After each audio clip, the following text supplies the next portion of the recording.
John Fredericks, America's Godzilla of Truth. He's popular and proficient in picking politics with prophetic precision. And now J. Fred's picking sports. Are y'all ready for this? All across the airwaves and streams of the John Fredericks Media Network, John, Jack, and Nate, three guys that are pretty wise when it comes to picking winners. Football, basketball, baseball, soccer, golf, UFC battles, you name it. When the game is on your mind and money's on the line, Godzilla Wins is your guide to picking winners. Before you make that play, hear what J. Fred has to say. Godzilla Wins on the John Fredericks Media Network. Oh yeah, for entertainment purposes only.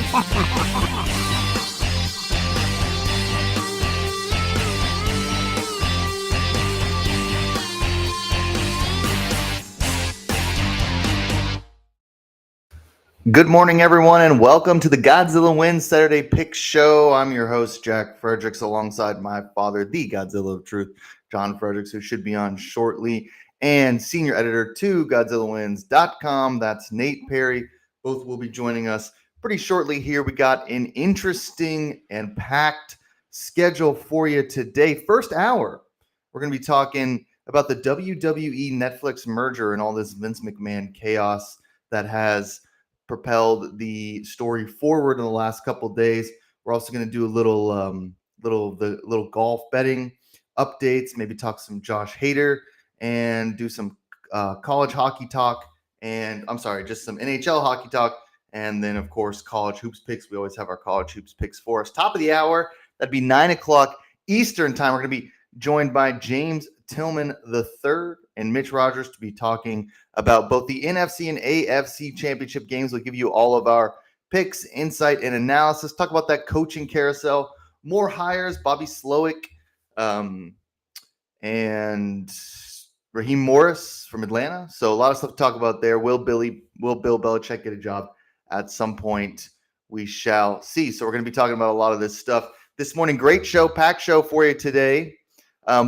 Before we move on, Godzilla Wins and all of its subsidiaries are for entertainment purposes only. If you have a gambling problem, please call 1-800-GAMBLER. It's 1-426-2537 in Colorado, Illinois, Indiana, Louisiana, Maryland, Michigan, Nebraska, Ohio, Pennsylvania, Tennessee, Virginia, West Virginia, Wyoming. 800-327-5050. Visit gamblinghelpline-ma.org in Massachusetts. Call 877-G-HOPE-NY or text HOPE-NY to 467-369 in New York. 1-800-NEXT-STEP in Arizona, 1-522-4700 in Kansas, New Hampshire, 888-789-7777, or visit ccpg.org in Connecticut, 1-800-BETS-OFF in Iowa, or visit opgr.org in Oregon. Looks like Dad is able to log on, so there he is. Welcome to the show. Hey, thanks for having me. Thanks for being here. Just got back from sunny Florida after spending, 3 weeks in Iowa, New Hampshire, where the average temperature was, 5 degrees. So then we went to Florida, finally got back last night. So good to have us with us, and good to have my man there, the D-Man, coming up. Hey, D-Man. Yeah, that's right. Nice to see you, bud. We got Darian Kelly on the show with us for this first hour. We'll be talking a whole bunch of different topics today. Just a sort of quick announcement for those of you who read GodzillaWins.com. Darian is going to be writing a column for us once a week right now, just on the business of sports and some of the things that go on behind the scenes that aren't exactly picks. So we're happy to have Darian doing that. He's got an article up right now about the Netflix WWE merger and now all this Vince McMahon stuff coming out. So we'll talk about that here in a minute with Darian. But Dad, before we do that, let's let our listeners know how they can get involved with DraftKings and the promo code Godzilla. Big NFL weekend coming up. You do not want to miss those promo codes with such an incredible slate of games on Sunday. I mean, come on, guys. It's championship weekend, right? If you were ever going to go to DraftKings, it's right now, because you can't get a better deal going on. Plus, you want to have some fun. So all you got to do, this is like the simplest thing, is just go to DraftKings.com, download the DraftKings Sportsbook app, not the fantasy app. Download the DraftKings Sportsbook app, set it up on your phone or your iPad or whatever, and then you're good to go. Because all you have to do is put in $5. You got $5, right? Damien's got $5. I mean, you can't get a cup of look. I was in Iowa. I couldn't get a hot cup of coffee at the Krispy Kreme for $5, right? It's $5. You put $5 in, guess what? You're going to get $200 in free bets instantly as soon as you make that first bet. You can bet any of our teams or bet your own team, whatever you think. And then you're going to have money to play with through the Super Bowl. You're going to have it through college basketball. It might even last you through March Madness. You never know. So all you got to do is go to DraftKings.com, promo code Godzilla. 5 will get you 200 in free bets instantly. Greatest promo ever. And for anybody you know or yourself that has a gambling problem, call the Gambling Problem Helpline at 888-532-3500. All right. We want to always thank DraftKings for partnering with us. Now, Darian, we wanted to have you on today just to be talking about a little bit about some of this Netflix and WWE stuff. And before when I wrote the run sheet and decided, okay, well, let's have Darian to talk about this, I had no idea all the Vince McMahon stuff was going to come out.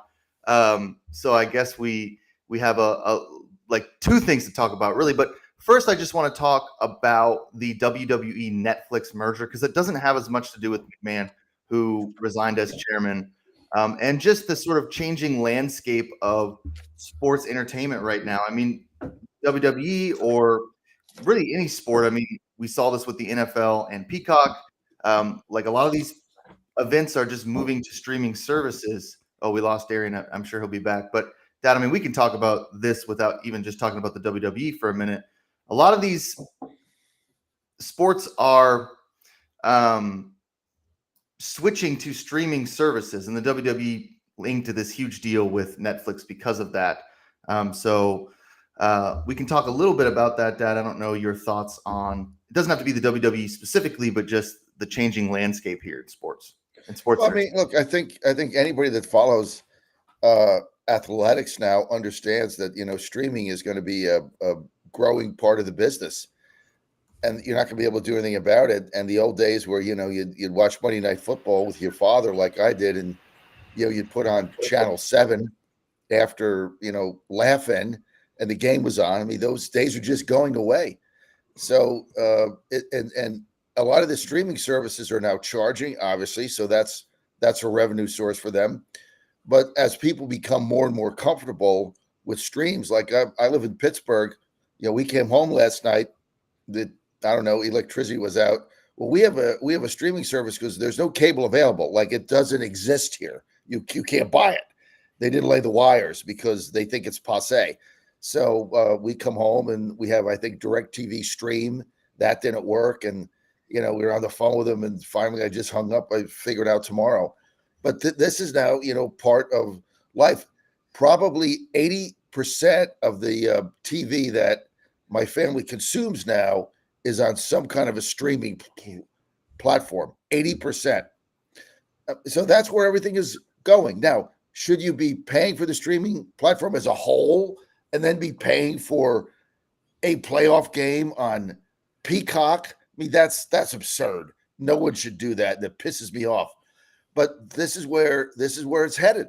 I mean, you want to watch Joe play baseball, you got to get the streaming service, Big 10, or I'm sorry, the Big 12 network, and you're gonna have to pay for that, and that's how you're gonna get him to play, see him to play. Other than that, you got to go to my radio stations. Yeah, that's right. So two things. One, big shout out to Peacock. They forced me to purchase their streaming app to watch that game. And then I was like, well, I'll cancel it. And then the other night, like a week ago, I was like, well, I wonder what's on Peacock. Like, what do they have? Like, what is this? And then I started watching Yellowstone, and now I'm like obsessed with Yellowstone. So it worked for me. Now I'm gonna be like, oh, and now I got to pay the monthly thing until I run out of Yellowstone episodes. So Darian, tell us a little bit about the Netflix WWE deal here. Yeah, I mean, you're talking about $5 billion for 10 years. This is coming off of, the WWE just did a merger, between themselves and UFC to create TKO Sports. I think that, just kind of piggybacking off what you all were saying earlier, I think that that's just where sports is going now. Where you look at the past deals, you have the Prime deal with Thursday Night Football. MLS has a streaming deal with Apple. So the sports is slowly becoming a more, not slowly, but it is the number one cash cow commodity for streaming platforms. When we think about the whole the cord cutting with cable. So yes, that's just where the industry is headed. It's just going to be interesting because the WWE, outside of them, the deal is specifically for WWE Raw, but the WWE also has other content offerings. Like they have a huge content library. You think of documentaries, old matches, etc. It's going to be interesting to see what Netflix, if they have something in store beyond just the streaming partnership specifically for WWE Raw. So this is going to be an amazing deal, but you're going to see more leagues, and kind of similar to what John was alluding to with the whole Peacock and the NFL thing. You're going to see more professional leagues aligning themselves to streaming platforms moving forward.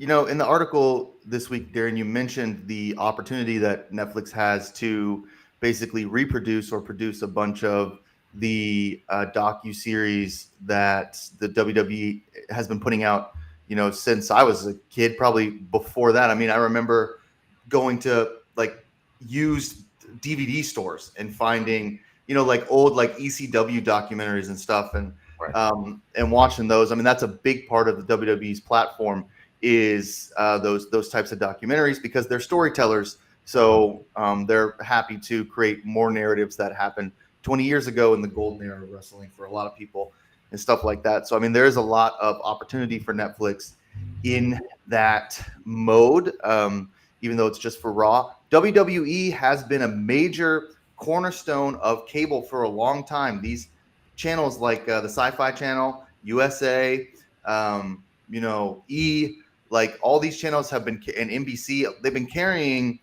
WWE for a long time. So I think one of the things that we've always thought with the streaming services was cable has sports. Like that's what they do. So you need, like I have a direct TV subscription, like with the satellite or whatever, cable, because of sports. Like I bought the sports package. I was like, and now, 2 years later, I'm like, well, I don't need it for Red Zone. I have ESPN Plus, so I don't really need it for college basketball as much as I thought I did. Like, I don't really need it for the NBA. Maybe the NBA a little bit, but it's just all sort of moving in that direction where people are just going to be, if you like sports, that was the only reason to keep cable for me. It's not like I want to watch, CNN every night. So to be almost like on the back end of this, where you're basically, okay, well, let me just sign up for 6 different streaming options if I want to watch any sports, or I got to pick and choose a couple. But at the same time, it gives a lot of options to different people. Soccer fans can subscribe to Apple and watch as much soccer as they want, probably more than they were able to do so before, And go ahead, Darren. No, I was just saying. I was just gonna add on to that. I was just gonna say that I think a large part of what these streaming platforms are banking on is, like kind of similar to what you alluded to early on. Of you subscribe to Peacock, but then you look at other shows that are on there as well. It's like cable isn't as may not offer as many options outside of the sports package, where though you can subscribe to a streaming platform, you get sports, you get TV shows, you're getting movies. And I think that's just, it's not necessarily about the sports offerings. It's like, how long can you stay on this platform?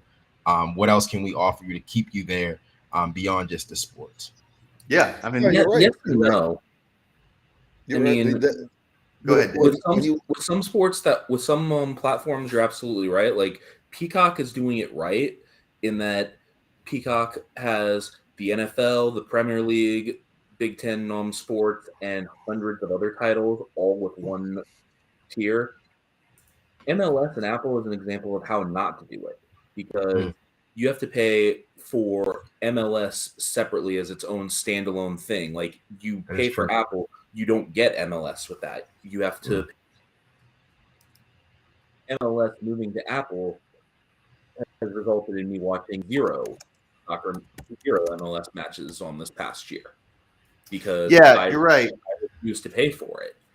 Yeah, that's true. Yeah, and you're right about that. I mean, you do want, if you're gonna do, I mean, that's the thing with this stuff, right? Like every streaming service has their own kind of package. So if you're going to do it right. Like if you're a big soccer, and soccer is so weird because it's spread out in so many different It is. different leagues. It is. But like, I mean, Paramount has the Italian League, the Champions League, and hundreds of other titles. Peacock, the Premier League, and hundreds of non-soccer titles.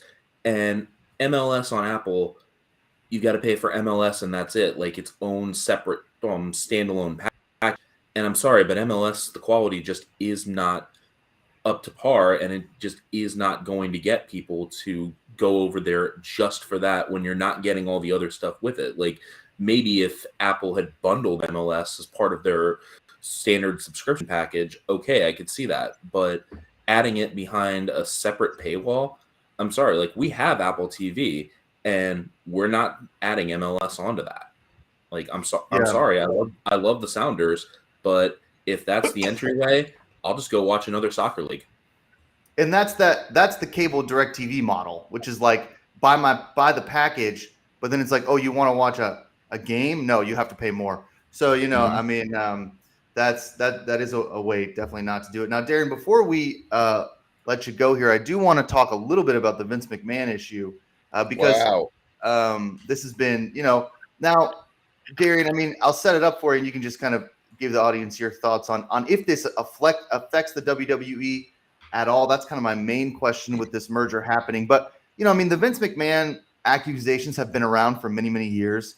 These are new, and they have to do with some, court documents that have become unsealed. It's not as though the sort of sexual misconduct of Vince McMahon is a surprise to anyone. I mean, this is a story that's been around now for probably 3 or 4 years. But he steps down as chairman. New allegations that he was trading people for sex or something and work for sex, kind of a situation like that. That's the allegations anyway in the court document. I guess my question, Darian, is like, does this affect anything with the deal? Does it affect WWE? Do we expect to see Vince McMahon back as the chairman at any point, or is he completely out? Because he's stepped down before and come back.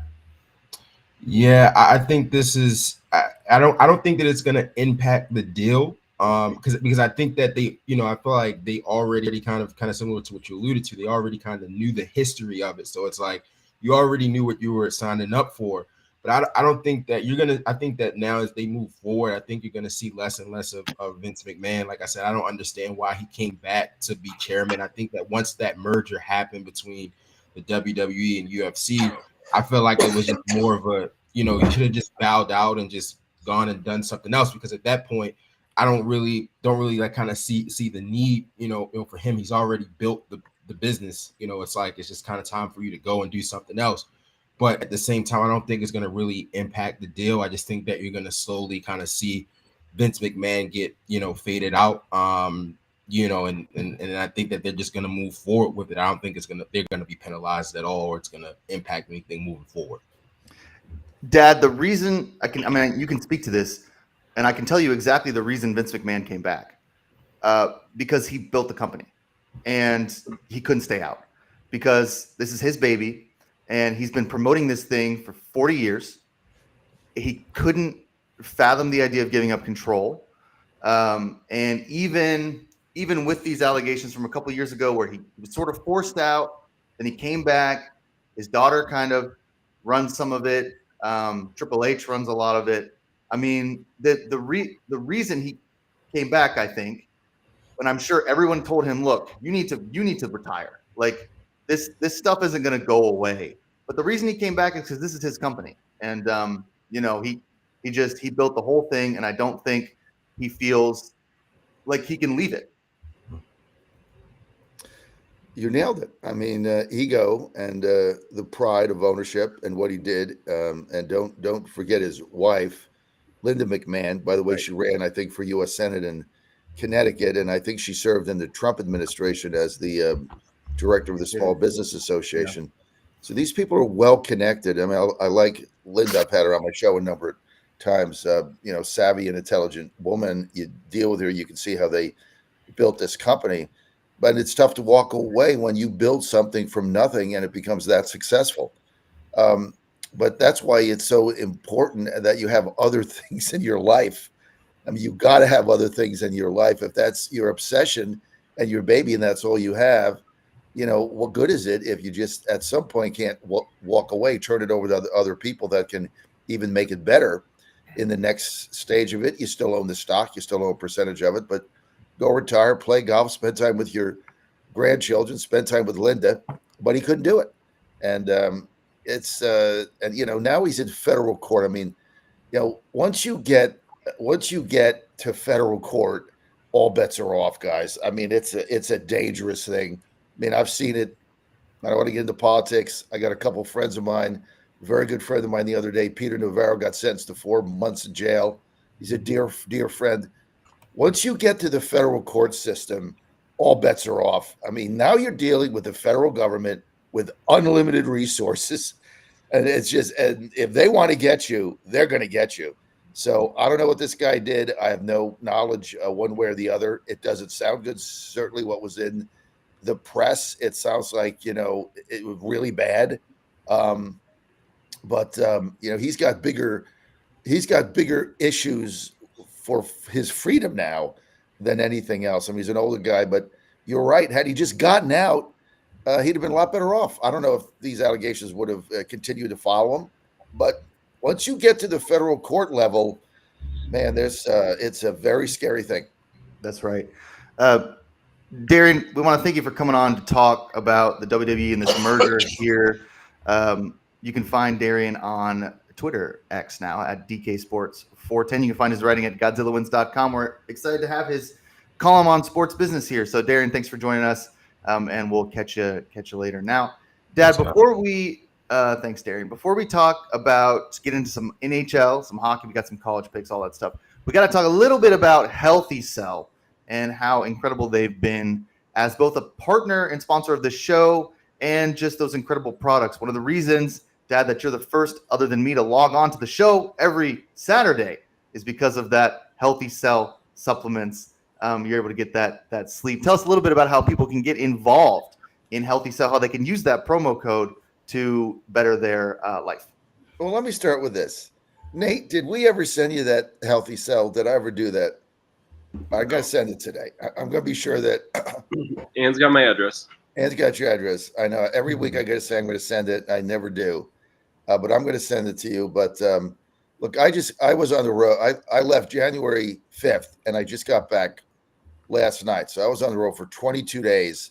Just got back in the freezing cold in Iowa, New Hampshire, and then had a couple days, thank goodness, in southern Florida.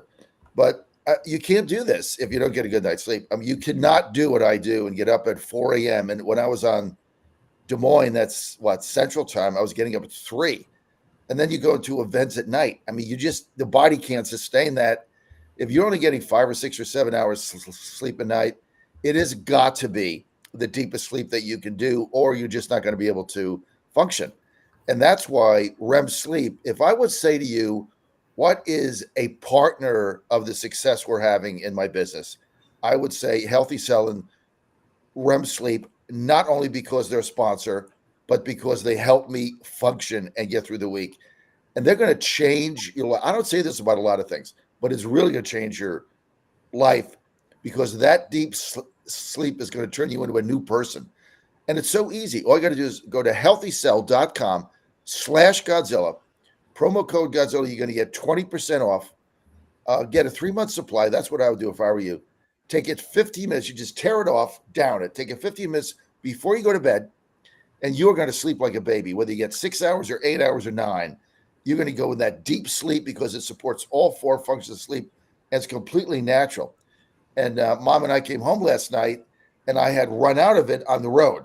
And I'm like, oh, my God, it was just like 10:30 p.m. I'm like, tell me you have a REM sleep stashed away somewhere because I'm all out of it. She says, of course, I always have an extra box. So we were able to do that.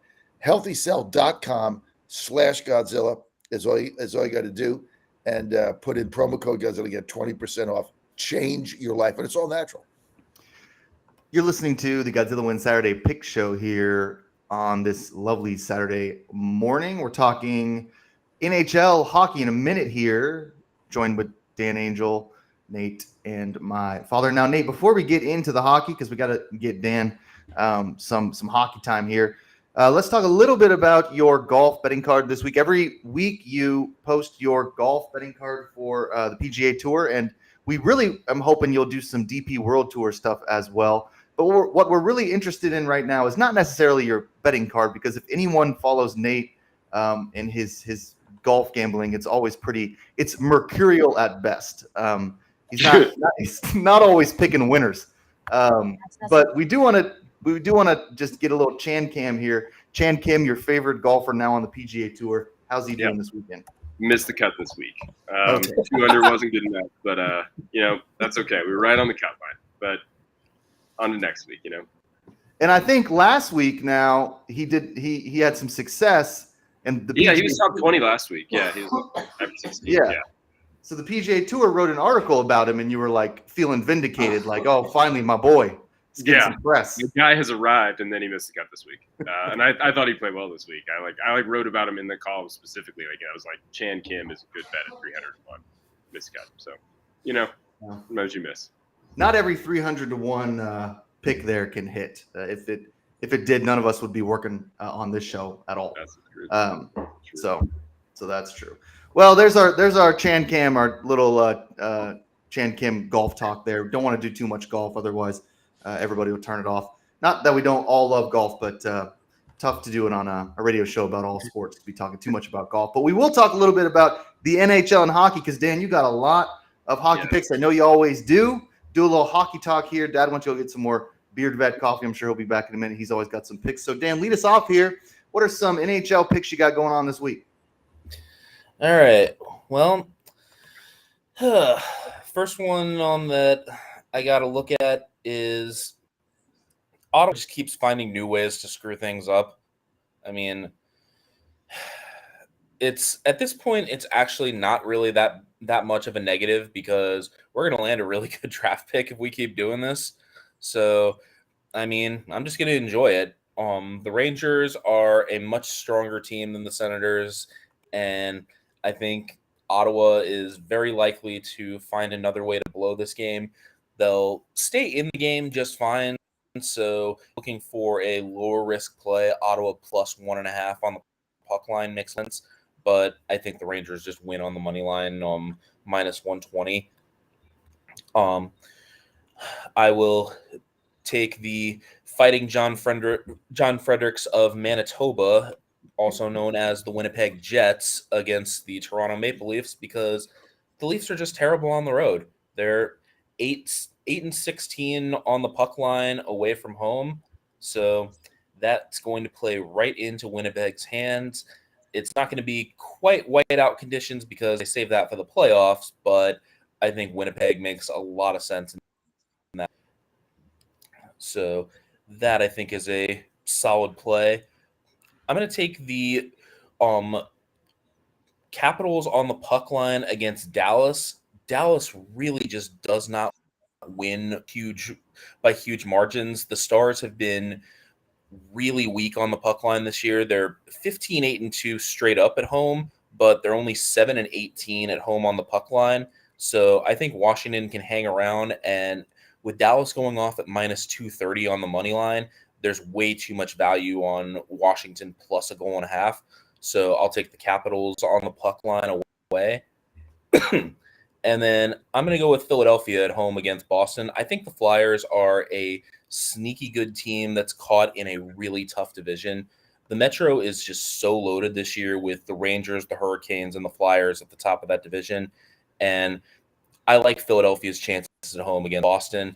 I'm just not completely sold on the Bruins. I mean, they're putting up their usual regular season numbers, but I don't think they're in that upper echelon. And I think that they're going to have a hard time going to Philadelphia to get a win. So getting the Flyers at plus 130 on home ice, I think there's some solid value there.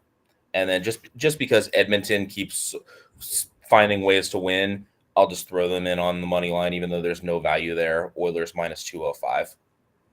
Oh, love that last one. That's a John Fredericks pick right there. Minus 205 on the money line, baby. Oh, yeah. I know. Yeah. I mean, Edmonton's won 15 in a row. So, I mean, just ride the horse until it dies, and then cut a steak off it.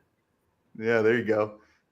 Now, Dad, I don't know if you heard. I know you're getting some Beard Vet coffee there, but Dan took the Fighting John Fredericks is the Winnipeg Jets. I don't know if you want to start with them today for your hockey talk. Well, listen, I mean, I've had a lot of luck this season with Winnipeg, and I've had a good season in NHL. And I have to admit, sometimes I forget to put them in the daily picks. I need to, because I tried everybody else for that. I haven't done a good job this week traveling on that. But I like two games. One of them I'm going to start off with because my man here, Dan the man, is going to be so happy. Okay, I'm betting your Senators tonight with the money line against I bet the the Rangers, right? I am the first time ever I'm betting Ottawa. I'm betting dancing. And I'll tell you why. I mean, the Rangers just got beat last night at home. Now they got to go all the way the next day. They got to go all the way to Ottawa.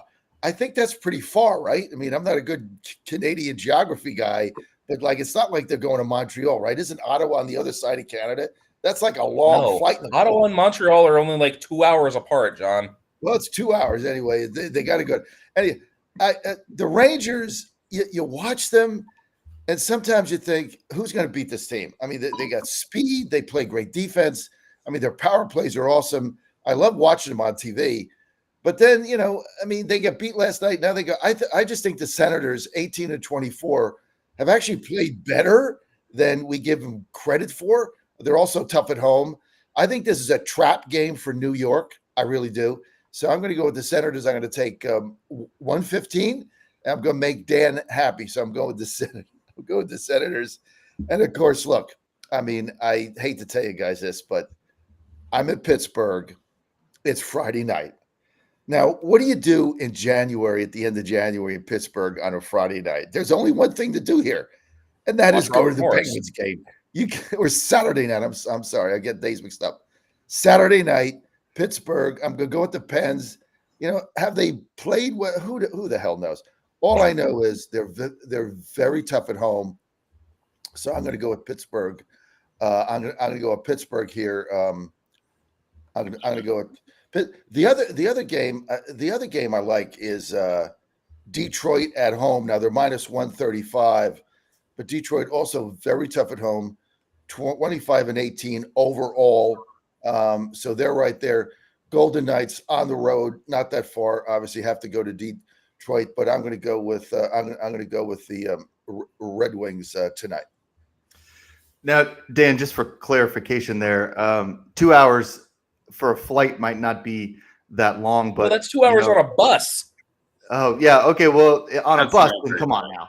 Yeah, that's pretty close. Like New York to Ottawa is a 90-minute flight. Ottawa and Montreal are 2 hours apart by bus. See, John, Ottawa literally sits on the river across from the province of Quebec. Like you go to 30% of the Senators fans come from the province of Quebec. See, I was going to try to defend Dad and be like, well, he's on the bus all the time. So a 2 hour flight, you're on the bus. Like he doesn't really fly anymore. So, 6 hours on the bus, that could be kind of tough. But then to hear him tell it, it's not hard to travel around on a bus either. Seems like as long as the Keurig doesn't freeze. Seems like I just spent 3 weeks on our bus. So I guess I'm bussed out, right, as they say.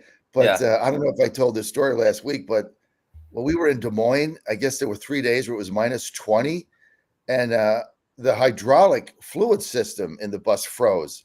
And I'm like, how can that freeze? And the guy came out to fix. He's like, oh no, when it gets under minus 10, it freezes. It's been minus 20 for 3 days. So we couldn't get the levelers up. We couldn't get the stairs up. Everything had frozen, and cost us like $1,000 to get that fixed. But yeah, I'm bust out for the next couple of weeks anyway, till we get to Super Tuesday anyway. Look, I think that Dan would be happy that I'm betting the Senators tonight. I think he'd be ecstatic, right? I bet the Rangers. He took the Rangers, so he's on the opposite I know side. he took it. Well, we'll have to see what happens, but he took the Rangers again. That's the thing. He took the. But when you bet against your team, it's bad juju. I've been telling you that. I want that draft pick. Don't bet against your team. Look at Nate. He bets against his team. He's a shell of his former self, right? I mean, it's his life. I I think Nate's doing fine. If you're a Cowboys fan and you fade the Cowboys every January, you can make a lot of money. John, I went through a stretch where my European soccer teams lost a combined 21 matches in a row this year. If I'd been betting against my teams, I would be very wealthy right now. Yeah. So what about the Penguins? Penguins minus 240. Like, I'm going to take that money line. I mean, I don't like laying 240, but I never lay a goal and a half because You love laying 240. What are you talking about? Yeah, that's like your wheelhouse. I like 240 in baseball, but I laid 240. But Penguins at home on a Saturday night. I don't know about this team. I mean, they're 21-17, right? I mean, they're barely above 500. They got all these great players. Technically, they're below 500. They're 4 games over. No, they're not, because overtime losses are still defeats. Oh. Yeah, technically they're 2 games. Technically, they're 2 games under 500. The record is 21-17-7. So yeah, that's over 500, right? No, that's 21-24. That's 3 games under 500. Well, if you put the ties in, right? Okay. They're not ties. They're losses in overtime. They're under 500 in wins. Yeah, it's not. Can you just concede to me that on paper they should be under 500? Is that like a reasonable statement? Yeah, Dan. That's fair. Yeah. On paper. Yeah. But, you don't play hockey on paper. You play it on the ice, and they're a very underperforming team. I just can't see them going in at home tonight getting beat by Montreal on a Saturday night. Plus, if you live in Pittsburgh, I tell you what, worst day here in your life is when the Steelers and the Penguins lose on the same night. Like if it's like a Saturday night or a Sunday and they both lose in the same day, boy, this team becomes really surly, right? Pittsburgh nice becomes Pittsburgh vice. Not very nice when they both lose. So I just hope Pittsburgh wins tonight, so everybody in Pittsburgh's happy tomorrow. Yeah. Look, so records in hockey are a little bit different than in football, where the losses in overtime count as losses, but are in a different column.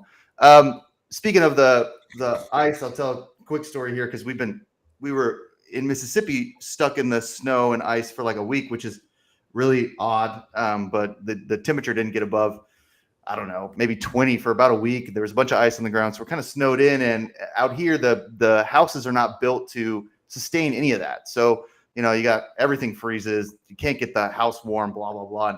And my pipes were fine, but I didn't consider my drain and the laundry, like the washing machine drain. Like I guess there was water in it, so it froze somewhere. Like it just froze.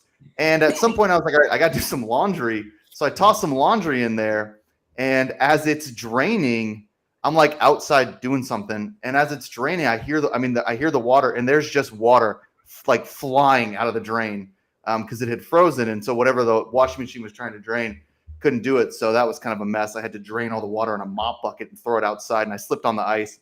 It's just when a Southerner has to experience ice, it never works out great. So that wasn't an awesome week. Is that what happened to your today to your hair? The whole ice thing. Yeah, pretty. I think my hair's fine. Takes a point away. But yeah, my hair sticks straight up in the air. The kids were telling me the other day, they were like, your hair is like a mess. It's like horrible. It's like, well, this is what it does. So I don't know what to tell you guys. Anyway, that's what you got to do, dude. Yeah, I'm not going to do it, Dad. It's got to do it, Dad. Shave it off, looking good. No, I'm not doing that. But one thing that I do every morning is I get up, and the minute I get up, I start making myself some Beard Vet coffee. Yeah, baby. Now, Dad, tell us a little bit about how people can take advantage of this promo code, 10% off on Godzilla, promo code Godzilla on beardvet.com. Over $50, free shipping. I got my Titans cup right now. I got my Beard Vet coffee going. Beard Vet got us through Des Moines, New Hampshire, right? And people would come on the bus, man, and they want that hot coffee. We have our own. You should see our bus, right? It's not very elaborate, but you guys have seen it when I'm on the show. But we have a very elaborate coffee system that's in there. And then one day we forgot to take the and this is just not a coffee pot. It's a coffee system. One day we forgot to take the coffee system. We forgot to put the generator on that night, and we forgot to put the coffee system back in the hotel. And so the coffee system froze. And so you get the bus at 4 a.m. It's minus 20. and the whole coffee thing is frozen. Took us a day to thaw it out. But I tell you what, Beard Vet Coffee got us through. Just go to beardvet.com. Starman loves his Beard Vet. Go to beardvet.com. Beard Vet is the best coffee you're going to get. They got the beans, they got the grounds. I love the dark roast. They got the Power K pods, which we get the K cups. Go to beardvet.com. Promo code Godzilla. You're going to get 10% off. Order over $50. You get free shipping. And you get with their cups. We have their steel mugs. I don't have it now. It's still on the bus, which is making its way here to Pittsburgh. Be here today. But go to beardvet.com. Best coffee ever and very affordable.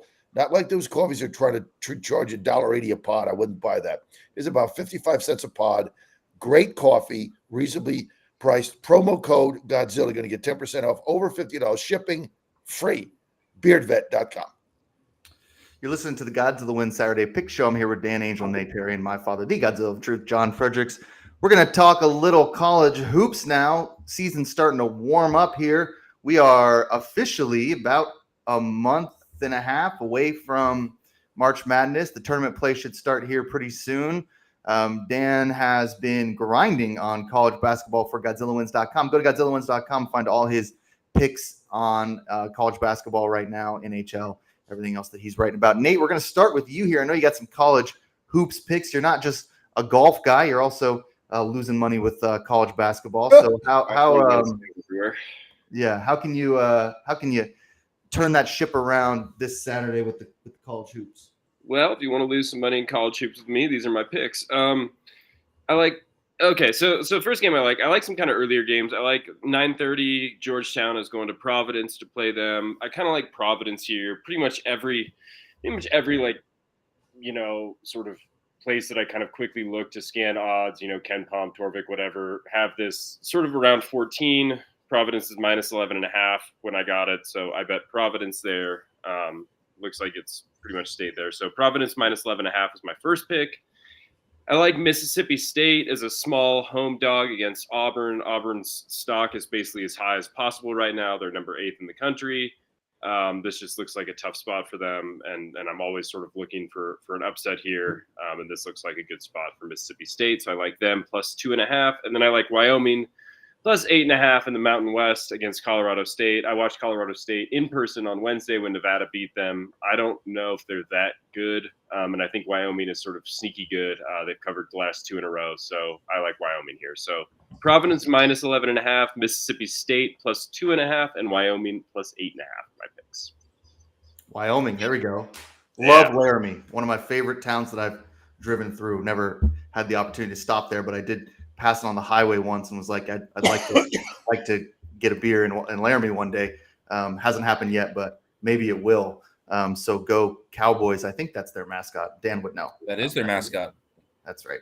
Dan, you are a trove of, like, your mascot knowledge is incredible. Like, the amount of teams where you just know off the top of your head their mascot, it's one of the most impressive things.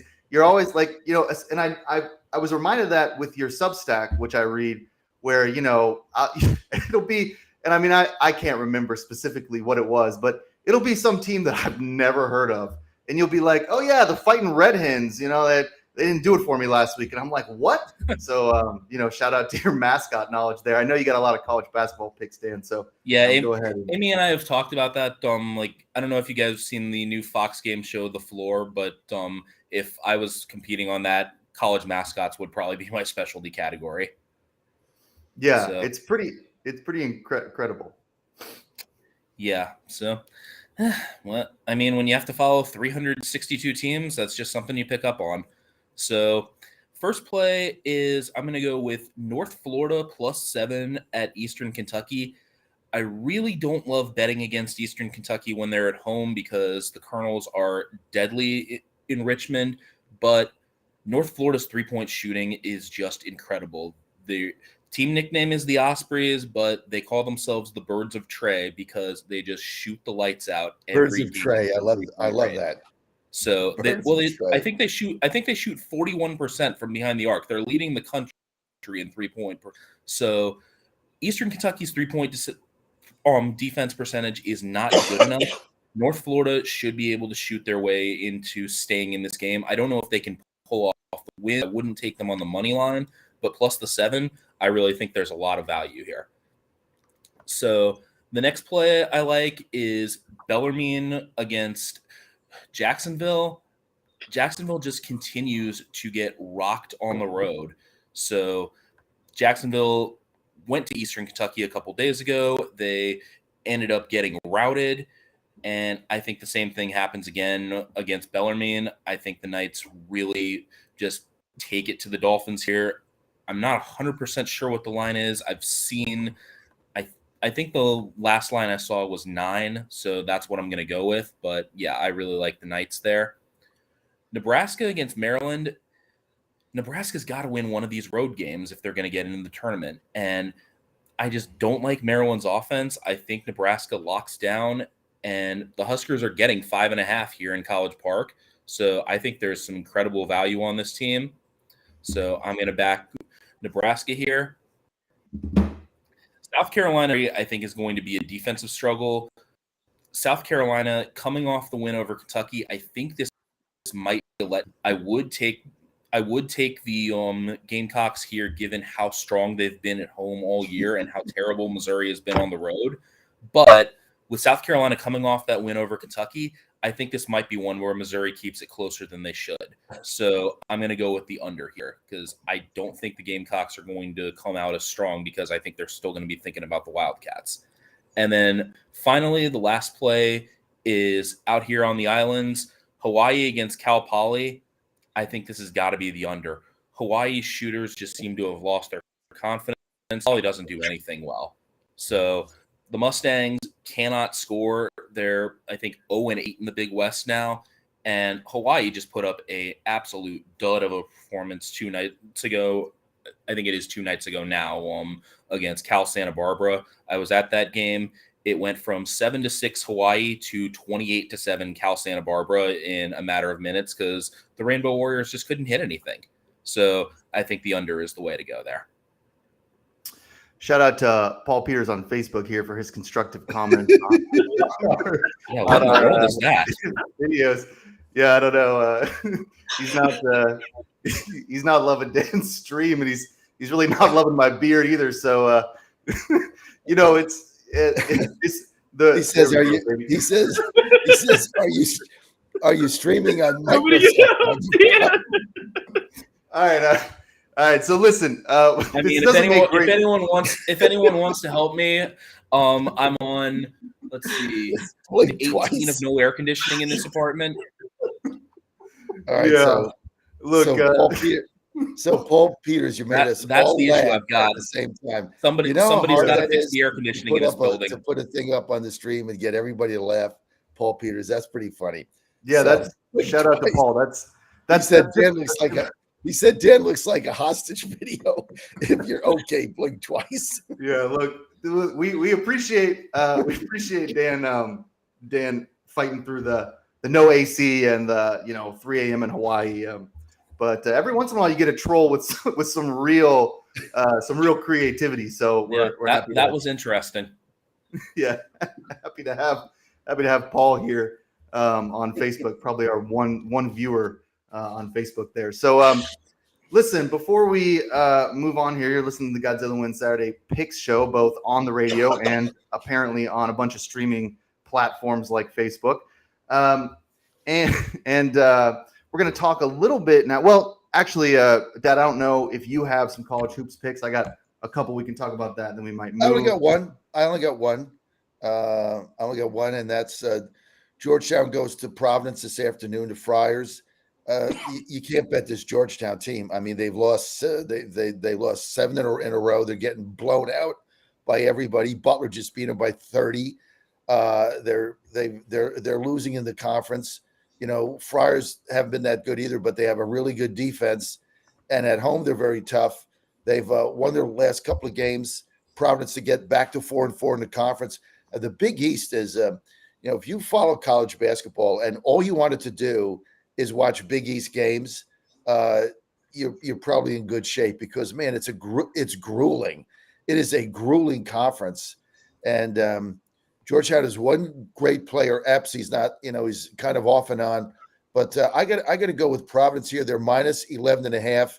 That's a big spread against Georgetown, but their defense is really good. And Georgetown is just, I mean, the wheels have come off this team. I don't know what's going on, but when you lose 7 in a row and then you get blown out by Butler by 34 points on the road, now they have to go to and Providence is always tough at home. So I'm gonna go with the Friars. I think until Georgetown wins a game, I'm going to fade them. So I'm going to go with the Providence here, minus 11.5. Georgetown in an unbelievable tailspin right now. So don't bat an eye. Providence, lay the wood. Yeah. Not to mention, this is also the Ed Cooley revenge game because he That's left right. Providence. He left Providence for Georgetown, so you got to think the Friars are going to want to put up a big number on him. I would think so. And you know, it's that stuff's always hard to factor in the emotional aspect here of what is going on in this game. But you know, one thing I've learned in the Big East is when teams start reeling, you really got to fade them. You just start fading them because it's tough. It's tough to get out of that tailspin when night after night or day after day you're playing a grueling schedule in the Big East. Like there's no easy games there, and it gets tough. It's just a great, except the Paul. It's a really good conference, and but yeah, you got the emotional thing going on, and Providence at home on a Saturday afternoon. I love this game. I think Dan's right though. That I think they're going to lay it on them and try to make a statement today. We'll see what happens. Look, whenever you're laying 11.5, I mean, who the hell knows, right? They're up by 10, and there's a couple fouls at the end, and you know who knows, or they hit garbage. You know, Georgetown hits 2 garbage threes, and you know they cover, right? So you never really know. I mean, I would bet the house on it, but that's the only game today I'm going to bet. I think the spread's played up to 14 now. So if you can get 11.5, it's kind of a steal. A lot of people are on Providence right now. I got 2 picks for you. Then we're going to bring in James Tillman third, talk a little NBA trade deadline here real quickly to close out the hour. So my 2 are real quick. Kansas at Iowa State. You know, the Cyclones have been really tough at home, but Bill Self as an underdog is kind of like a ridiculous stat. He's in the Mike Tomlin category from, you know, the Ben Roethlisberger years, or Vrabel before he started losing every game on the road and stuff like that. So I'm just going to take Kansas plus 3.5 just because Bill Self is as an underdog. You don't get that opportunity much. I'm not like the most confident in that because the Cyclones have been so good at home. And I never like taking Kansas ever just because they're kind of an annoying team to root for unless you're a Jayhawks fan. But I'm going to take them here because Bill Self's record as an underdog is way over 500. And then the other game I like, and shout out to the Mountaineers here, West Virginia, plus 4.5, traveling to Oklahoma State. Now, West Virginia has won a couple pretty big games here, but they stink on the road. They're not a good road team at all, and they're traveling to Oklahoma State. And I would take the Pokes if they weren't just a dumpster fire right now. They've lost like 6 in a row, and I don't think that this is like a get-right game for them. I think that the Mountaineers are just a better team. The 2 big wins that the Mountaineers won lately were both in Morgantown. So, again, taking 2 road underdogs that I feel like can win here. West Virginia plus 4.5 and Kansas plus 3.5. Just some quick things there. Now, we want to welcome in James Tillman III. He's going to be joining us for our NFL segment too, as always. You can find his writing at GodzillaWins.com. He's been covering the NBA and the NFL for us, and we'll do a lot of the NBA when we get there after the NFL season is done. Now, James, welcome to the show. We want to talk for just a couple minutes here. The NBA trade deadline is coming up. Because you covered the NBA so much for us, I'm wondering if we can just talk a little bit about some trade deadline scenarios, what you think may happen for some of the teams who are looking to be active in either acquiring or selling some of their players. Yeah, thanks for having me, guys. Appreciate it. So what I did is I took a look at some of the not so great teams as far as that goes, because obviously they would be some of the more active teams at the trade deadline. What I'm coming across as far as the Atlanta Hawks go, I guess the Trae Young, DeJounte Murray pairing hasn't been working. So I know that with that being said, Murray could be on the move. I know he's also being linked as far as possibly joining the Lakers. So that's hard to believe that for a team that was just in the conference finals 2.5 years ago. But what can you say, right? So, and then the Charlotte Hornets, I mean, they're just abysmal this year, 10-33, 13th spot in the East.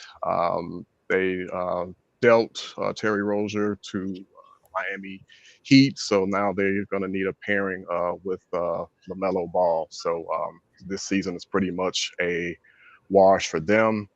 Golden State Warriors 2 years ago won it all, fourth chip and 8 seasons.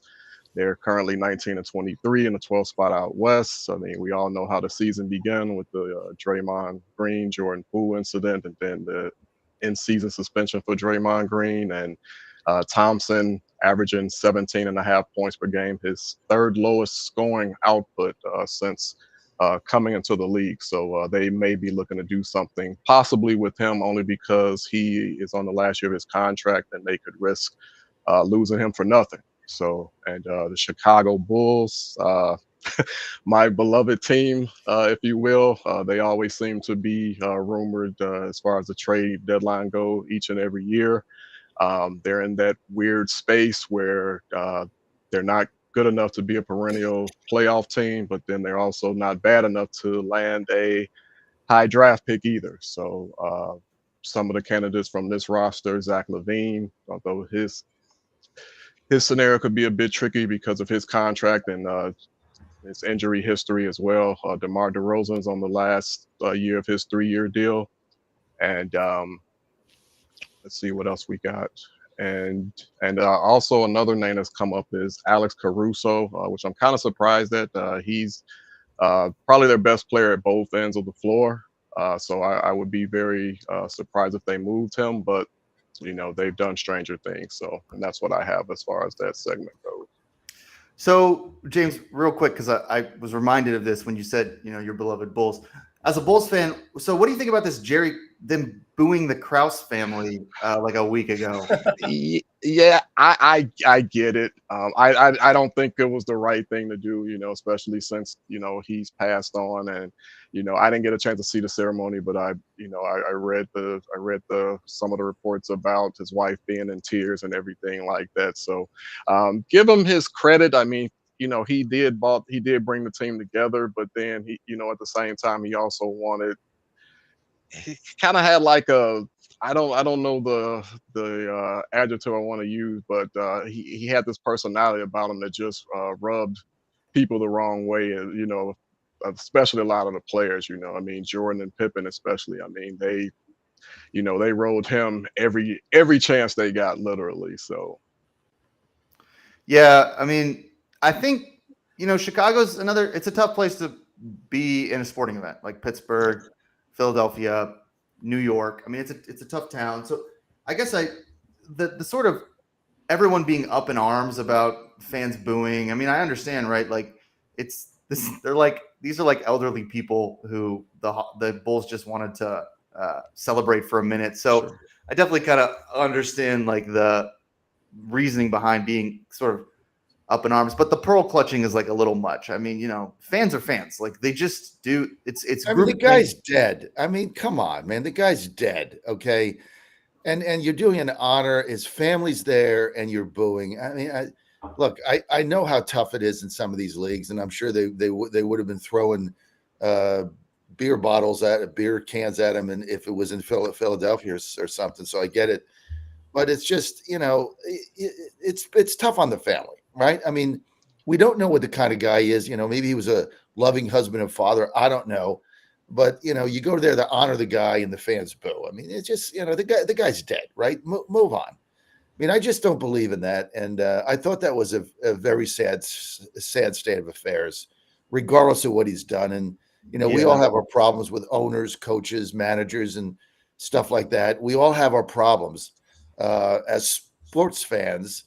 But booing somebody when they're dead, I mean, I just like, why would you do that? I mean, he was being honored, show him the last respects and move on to the game. I thought that was just distasteful. If I was there in that fan base, I would have been embarrassed for the family. It's Right. there's no I'm need sure for that. The guy's dead. I mean, come on. Yeah, I'm One sure. day we're all going to be dead.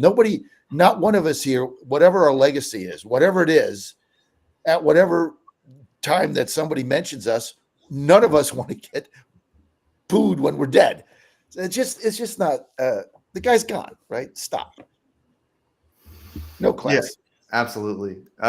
We want to thank Dan Angel for joining us for the first hour here. You can find Dan's writing at GodzillaWins.com. You can find him on X, formerly Twitter, at DanAngel11, and Instagram, Dan.Angel11. And Dan, remind the listeners of your Substack so they can find it and subscribe. Yeah, it's Angel Sports Analytics. Excuse me. Angel Sports Analytics. You find that on Substack. He puts out his betting card every day. So you want to subscribe to that as well. We want to thank Dan. We'll see him next week. Dan, don't forget to put your betting card on daily picks every day, because that's what I know it's hard with the time difference, John. Yeah, it is. Yeah, we all forget. I'm 5 hours behind you guys. Yeah, I get it. Absolutely. It'll be much easier when I'm back in the East. What time is it there now? 4 a.m. Jesus. Yeah. It's pretty early. It's like what time I get up every day. Yeah. Go get some sleep, Dan. We're always happy that you get some. We got a boat tour today. Oh, there you go.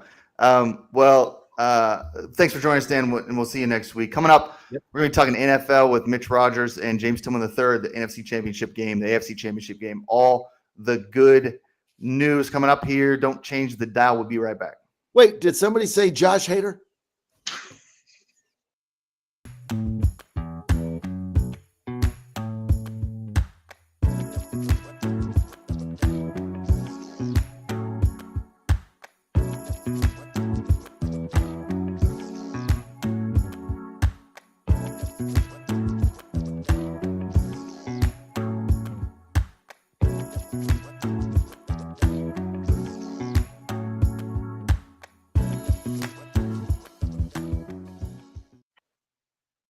You're listening to Godzilla Wins on the John Fredericks Media Network. For a deeper dive without the jive, visit the website of winners, GodzillaWins.com. Let's get back to the show with the guys in the know, John, Jack, and Nate. It's Godzilla Wins on the John Fredericks Media Network.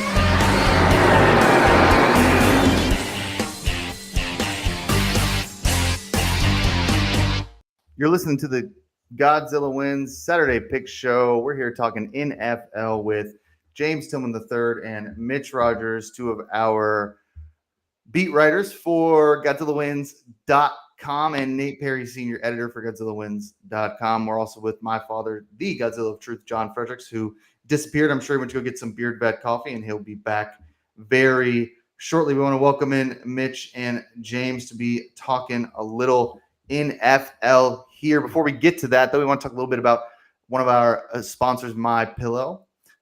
If you are in the market for a pillow, you can do no better than going to mypillow.com.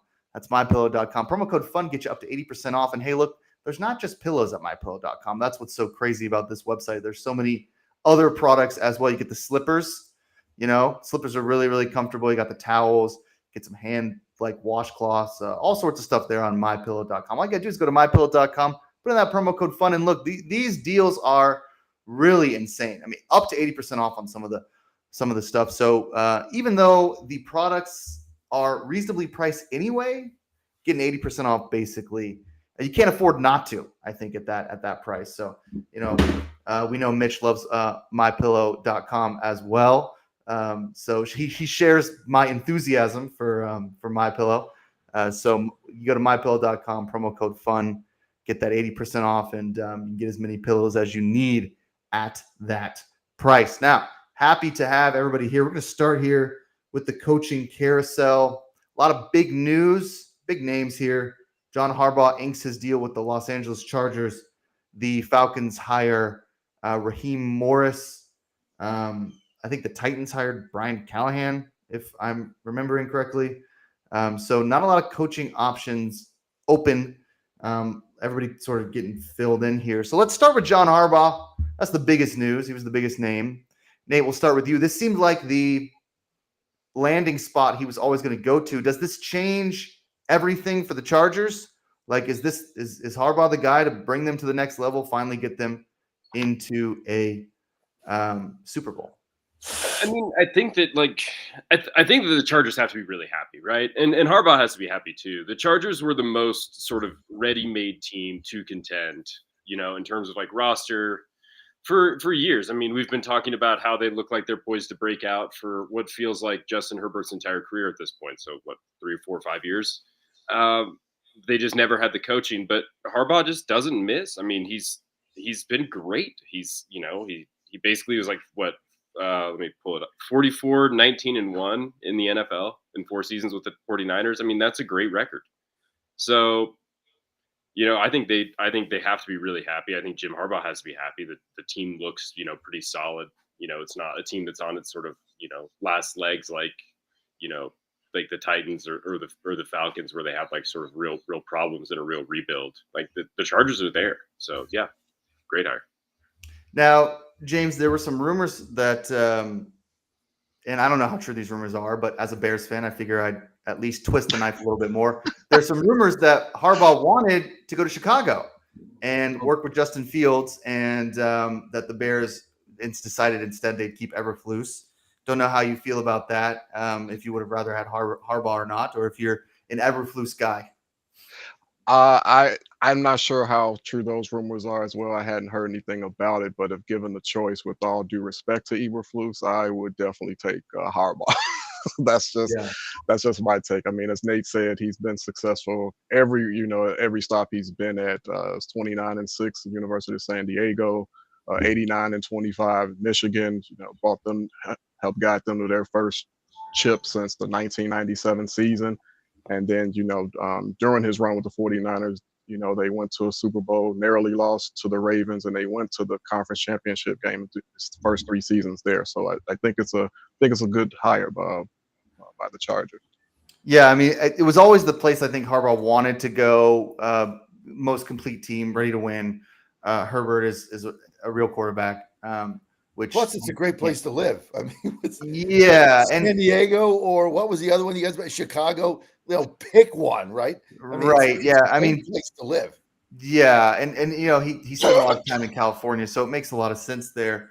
I'm sure he'll be successful. We got a couple other coaching hires here. Raheem Morris, hired by the Falcons. Ouch. Interesting hire. I mean, I like the hire as a Falcons fan for a couple reasons. Here's the big reason is it means we didn't hire Bill Belichick. And the last thing like the Falcons needed was Bill Belichick, like 73 years old, wrestling control from Rich McKay, the GM, who has built a pretty impressive roster, even though the wins haven't really been there. And that was kind of the big thing. Arthur Blank had really kind of wanted to hire Belichick. He'd interviewed him a couple of times. He was the leading candidate for the job. And the reporting coming out is that Belichick wanted full control of the roster. And Blank wouldn't give it to him. Wanted to keep it with Rich McKay, which to me, I mean, I understand when coaches get full control of the roster, like why that's an important move for some organizations. I don't believe Belichick deserves full control of a roster. He hasn't drafted well in the last 10 years. He can't find a quarterback. His teams have not been good. He doesn't hire good assistant coaches, and that is part of his job. So I think we dodged a bullet with Belichick. I think that would have been a disaster for the roster. As far as Raheem Morris goes, the 3 years in Tampa Bay were a long time ago, and coaches tend to evolve after a certain amount of time. I'm not really counting that against him. He was 4-7 as an interim coach in Atlanta after they fired Dan Quinn. Different roster as well. He's done a good job in Los Angeles. So basically, I mean, this is the way I feel about it. At this point, he's a McVay acolyte. Like, even though he has had other stints, other places, he's part of the McVay tree now. You see this with Saban all the time. These guys that come in and they learn from a really talented coach like McVay. I think Raheem Morris will be a good decision for the Atlanta Falcons, who have a top 10 defense. I'm sure he'll be calling the defensive plays. And then it's just a matter of hiring an offensive coordinator and finding a quarterback. It doesn't really matter who's your head coach when your quarterback is Desmond Ridder. I mean, I could coach them. Like, it doesn't matter. I mean, Desmond Ridder is still going to fumble every 40 minutes and throw like 14 picks in the end zone. So, I mean, it doesn't matter who your coach is if you're going to start Desmond Ridder as quarterback. He's not the guy. He's never going to be the guy. He's going to be a backup for 2 years, and then he's going to be out of the league. So, we need a quarterback as well. Now, Dad, we'll get to you because you guys did not hire Dan Quinn. I think you went with Brian Callahan. Not sure how you feel about that. Or if I'm sure as a Titans spokesperson, I'm sure you're pumped. Well, why not Callahan? I mean, the people say why. I say why not, right? I mean, Vrabel had to go. We've all been over that. I say why not. I mean, the guy built a very credible offense in Cincinnati, and he's a young coach. And I think, look, I mean, the Titans have an NFL defense. It might not be great, but is an NFL caliber defense. They led the entire NFL last year in the least points in the red zone. They had injuries in the secondary. Their big guy Jeffrey Simmons was out the last 6 or 7 games. He got hurt. They have a good D line. They have a okay linebacker crew. Their secondary had issues, but they had injuries all season. But they have a decent defense. The problem is they didn't score, and they didn't score in the red zone, and they didn't move the football on a consistent basis. And they led the league in fumbled punt returns. What? They led the league in fumbled punt returns. Well, yeah. I mean, that's why they fired Vrabel. And that's why, look, nobody's interviewed the guy. I mean, I love Vrabel. I think he was a really good coach, and he set the tone for the team.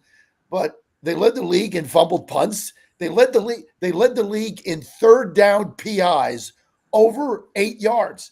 I mean, these are statistics. They don't the math doesn't lie.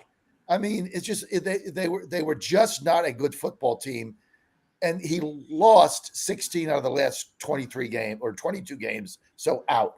Look, I like Callahan. Let's see what he does. They have to figure out what they're going to do with Henry. They're going to bank on Will Levis at quarterback. They're going to get this guy Joe Alt in the draft. Their number one priority is that O-line. They got Skorinsky from what was it? Northwestern. First round pick last season. He didn't have a great season. He's okay, but he was only a rookie, so he's got a lot of potential. They're going to get Joe Alt from Notre Dame, and then they got to get a receiver because you can't depend on Trey Burks because he's just hurt all the time. We don't know how good he is because he never plays.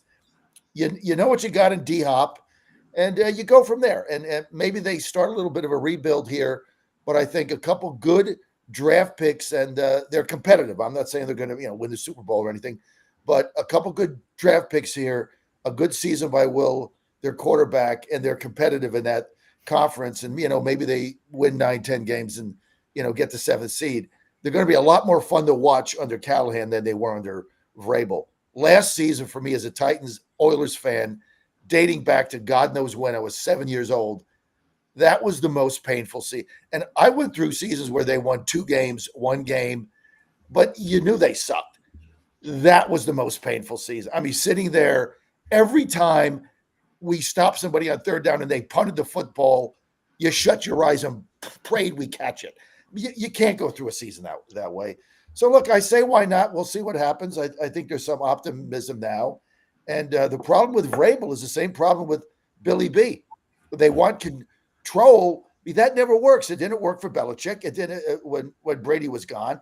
It didn't work for the guy on the Texans, Bill O'Brien. They fired. It didn't work for him. It didn't work for Vrabel when he was grappling for control. Go out there, coach the game, work with the GM, be collaborative, and I think that's what you're going to get in Callahan. So I think it was a good hire. Now, Callahan is not creative and has not been very good with Cincinnati. This wasn't a very good hire. I'll just say that. I mean, Cincinnati. So Cincinnati has Joe Burrow, T. Higgins, and Jamar Chase, which are all just top five quarterback and top 5, top 10-ish receivers, and they never score. Every year, we're like, why did the Bengals suck on offense? And then he just gets hired away to go to Tennessee, and I don't see the optimism. I mean, they don't do anything special in Cincinnati. I mean, I guess I kind of figured it was a develop Levis hire, right? That I mean, was Yes, I mean, yeah. but Like this is like a placeholder hire. yeah, I mean, it's not like Callahan developed Joe Burrow. Joe Burrow was fully developed when he came into the league. It's like an elite quarterback in college, won the Heisman, won a national championship. So it's not like you can say, oh, well, Callahan like helped Burrow like become an NFL quarterback. So I don't really understand the hire either. But with both the Falcons and the Titans, what's clear is that the owners want their general manager to have control of the roster. that's right. So they hired two coaches who are not going to fight those types of decisions. Right. And like Vrabel and Belichick want control of a roster. Maybe that's the Patriot way. Who knows? Mitch, I want to bring you into this conversation here. Belichick hasn't gotten a job. There's still some jobs open. Is he going to get hired this year, or is he going to get left out? I mean, it just seems insane to me that Belichick might not get hired like anywhere. Yeah, I mean, I think he gets left out. I mean, Oh, hold on, Mitch. I think your microphone's a little low. can you hear me now? Is it working now? No. Now you're muted. Well, he's not muted. It's just really low. Let's we'll let him figure that out. James, why don't you take this question? I'm sorry. Could you repeat the question, John? Yeah. So we're talking Bill Belichick here. What is he going to get hired or what? I'm not sure. I think if I'm not mistaken, Washington and Seattle are the only two Yep. openings left. And I'm not trying to get inside the mind of a general manager, but as we've alluded to, I mean, he's up there in age. So I would like to think that when teams are considering bringing in coaches, they're going to look for the long term. And being the age that he's given, I'm not sure if he would be ideal for a long term situation. Just my personal opinion, though. I mean, it's Nate. It's not like there's no way Seattle goes from Carroll to Belichick, right? I mean, I think that Seattle's the only one that really makes sense. Washington would never hire him. Belichick. I mean, he's too old, and they're too like sort of moving into the new era of football. Like they're too smart to hire Belichick. Seattle might not. I mean, Seattle's got a real team. Seattle's got a real team, and Belichick's not like the worst hire in that case. Like they have pretty stable management. You know, there's. I don't think that Belichick could do much to destroy that roster. They're pretty good, and they have guys locked on contracts. So I don't know if it's the worst, to go to Seattle, but he would never make it to Washington. I mean, that's just. Yeah, I thought he'd be a good fit for Seattle. I have the saying, Brady made Bill Belichick, Pete Carroll made Russell Wilson. I would love to see Belichick go to Seattle. I think Seattle's got a good football team, but I'm not sure what Carroll's going to do, right? Because they made him a senior advisor, so he's actually still employed by the team. It's not like they fired him; they wanted him out. I think what they really value about Pete Carroll is, and look, disclaimer, I can't stand the guy's politics. He's like a woke tard. But as a football coach, I have tremendous respect for the guy, and I have respect for his drafting. I mean, if you look at this guy's drafts, I mean, he's got of his if you go back 4 years, all 4 of his first round draft picks are starting. I mean, the guy can draft. He's a great coach. He's a great operative. And it was interesting. I was watching him on the sidelines at the final game of the season. I forget who they played. They didn't make the playoffs. And I remember mentioning to Ann, I said, wow, all of a sudden, like in one game, Pete Carroll looks old. He just looked older to me. I don't know why, but it seemed like he aged this season. But the guy, you can't argue with this guy's track record. I mean, Seattle has been competitive under him forever, no matter what happened. So I think if he does want to coach again, maybe he ends up as a GM. But we'll see what happens. But I think Belichick going to Seattle is a great idea. That's a mature team. He doesn't have to, they can win now, and maybe he'll straighten out some of the issues.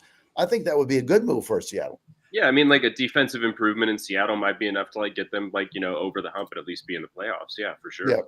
Yeah, and if I know Carroll and Belichick have been friends forever. So I mean, if they can work together, and if you can combine Carroll's roster building with Belichick's ability to develop players in the field, I mean, it might work. But I don't know. I mean, I don't know. I just go ahead. There's just such a sense of. Can you hear me now? Yeah. Yeah, there's just such a sense of urgency in that division with the 49ers, and you got Arizona rising. That I don't know if you can take a 71-year-old man and then give it 4 or 5 years. You don't have the quarterback in play. You can't expect him to get the 199th pick like you did with Brady and turn him into something that quickly. I just think he's kind of aging out, and it's like how many more coaches can we get from the 2012 Redskins roster? I mean, Jesus. I mean, Bobby Slowick is probably going to get something there right now. That's a great line. And it's and I know we call it the Sean McVay, but that's Mike Shanahan's tree. A lot of those coaches that are coming out of there. But that's the trend. The Steelers for their offensive coordinator are looking for the statistician. For that worked for the Rams. So it's almost like Belichick is, unless you find someone part of the old guard, which the Dallas Cowboys opening seemed like it would have been perfect fit. But again, it's just the age of Jerry Jones, right? Like people want to win so fast, and it's almost like Belichick's approach. And then if you mess up, the system with the general managers and the presidents of the company, it's not going to work well with others. That's why I love what the Falcons did. I know you couldn't hear me before, but Raheem Morris might be my favorite guy in the NFL. But he doesn't win. I mean, that's yes, he does. Yeah, his record is horrible. But that's fine. That's also the same stupid thing with Belichick. You take Brady away. You can't take Brady away. I mean, he drafted the guy. He had the balls to put him in. I was at the 2000 championship game where he ripped the Steelers' heart out, and he could have put Bledsoe back in. He was healthy, so he made those decisions. Yeah. But Raheem Morris had besides that coaching stint for the last 2 years of the 2000s, he's been fantastic. And they've said that there's not one more likable guy. They're talking about there's going to be tampering because so many players are going to want to play for him. The coaching staff that he's going to be able to assemble. And on the pivot on Ryan Clark's podcast last year, Mike Tomlin said flat out he's the best coach bar none in the NFL, flat out. And I'm glad he got his chance because with that record, you're right. The first thing that popped up on the AP was those 2 records. It's coaching stints, and you're like, ugh. Yeah, they're not good. But this guy, yeah, but he's going to work well with others and be a good general manager and coach. Well, we'll see what happens. I feel bad for. I mean, you kind of feel bad for Belichick a little bit. You got to get 15 wins to get and that's all he wants, right? He just wants his legacy to be more than sure. Well, I would have thought he would have retired. I mean, I think it's embarrassing when you're Bill Belichick to go an interview with Arthur Blank twice and Atlanta. And you get to the second interview, and then you don't get hired, and you get beat out by Raheem Morris, and nobody else has even interviewed you. Yeah. Now maybe Blank did that. Maybe he pulled an Amy, like let's interview Dan Quinn and get the whole Titans nation pissed and upset. These guys are not basically interview the worst possible coach you could have, and then whoever you hire, everybody's like, oh well, he's better than Dan Quinn. That's good. That great PR move interviewing Dan. I don't care who she hired. It doesn't matter who. It's not him. So that's a good thing. So, see, but this is how ridiculous your analysis is because Dan Quinn took the Falcons to a Super Bowl. Yeah. So you're like Raheem Morris sucks because 11 years ago with Josh Freeman as his quarterback, he had 2 losing seasons and 1 season where he went 10-6, I believe. Just 2 horrible. He was bookended by 2 horrible seasons where his quarterback was Josh Freeman, and then Dan Quinn takes the Falcons to a Super Bowl with Matt Ryan, the best Falcons quarterback other than Mike Vick to ever play the position as far as winning percentage. Matt Ryan won the Falcons a ton of games, and you're like, oh, Dan Quinn sucks. So you can't just change your metric because you don't like the person. I'm with Mitch here. I think this was a great hire. He's a football guy. Everybody loves Raheem Morris. He needed a second chance. I'm glad that he got it in Atlanta. He went 4-7 with an abysmal roster as an interim coach. They should have hired him then. Arthur Smith was a disaster. He doesn't get along with anybody. He was he just all he did was draft whoever he wanted to draft, and he wouldn't play him. We have this incredible roster: Kyle Pitts, Bijan Robinson, all this offense, and we couldn't put anything on the field. I mean, I think I'm with Mitch. I think this is a really strong hire. Do you think strong? I thought because you look at D'Amico Ryan. When you got him, you were so excited about the offense he was going to bring, play action, all this stuff, and now you're hating on him. I was never Arthur Smith fan. That's just not even true. Like nobody wanted Arthur Smith. Like the Titans went to one AFC championship with like the greatest running back in like I've ever seen in like 30 years. And all they did was hand the ball off and then he gets hired. So I mean it's just like nobody was happy with Arthur Smith. Do you think Dan Quinn looks at Kyle Shanahan and goes, "You're the reason we lost that Super Bowl, man. You keep getting it. You're still around. You're still a head coach. I'm getting the blame for the loss." Yeah, and then we tried to fix our mistakes by hiring a guy who only runs the ball. What about Washington? What I'm shocked with? I thought Mike Vrabel would have been a perfect fit for Washington. Right, go in there. He's got the swagger. He's not like Riverboat Ron. He's got the ego thing going. He's big. He's tall. He saunters around. Certainly he can build a locker room. There's no question about that. Players really loved playing for him. They need such a culture change. I thought Vrabel would end up in Washington. They want Ben Johnson. What? They want Ben Johnson. They just got rid of their Vrabel, their defensive-minded coach that wants a little bit too much power. They're ready to go with the Lions. I mean, they're waiting. They are definitely waiting. I mean, that's all what the beat writers around here are reporting, just waiting for Ben Johnson. Yeah. You think but poor Belichick, if Dan Snyder was around, Dan Snyder would have hired Belichick in a second. Oh my God. That would have been the easiest hire ever. It's a no-brainer. But isn't it humiliating though for Belichick to have gone through the 2 interviews with the Falcons and get passed over by Raheem Morris? I mean, for a guy that's going to end up in the NFL Hall of Fame, I just think he should have retired. Kind of done the Saban thing, just retired and spent time with his family. I mean, it's embarrassing. He'll coach again. Like he will. He'll be in the next coaching cycle if he doesn't get a job here, and he'll get a job next year. Yeah, he's going to have a job somewhere. I mean, someone's going to hire him, but it just didn't happen. It's not happening right now for a whole bunch of different reasons, and one of the reasons is because the Patriots suck. So like it just at some point people are going to forget that they suck, and he'll do like a little PR like tour next year, and he'll go on Fox Sports and say something funny, and everybody be like, "Oh yeah, Bill Belichick is this guy's great," and then like the Cardinals will hire him or something like that. So there's just a movement in the NFL towards like younger coaches that connect more with the players. Like D'Amico Ryans instantly turned around the Texans. Dan Campbell at the Lions. Yeah, but that wasn't instant. Remember, Dan Campbell had a tough couple seasons. Remember he was losing all those games in the final seconds, and they couldn't manage the clock, and you had all that stuff going. I remember the best quote ever from Jared Goff. It was after another game they got beat in the final seconds, and the reporter asked, "This is one of the best quotes ever." The beat reporter for the Lions said, when are you guys going to learn how to win close games? And he's looked him right in the eye and he said, "First, we have to learn how not to lose." I just thought that was a great line. But remember, the Lions went through a lot with Dan Campbell, and now they're ascendant. Yeah, I mean, they had one losing season where he won 3 games, and then they reeled off a bunch of losses. So it was like a season and a half until they turned it around, and they've been successful ever since. But Nate's right, and I know Mitch spoke to this too.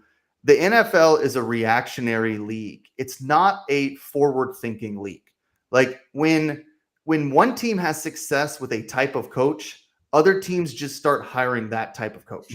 Like when Sean McVay went to the Super Bowl, Cliff Kingsbury was hired at Arizona.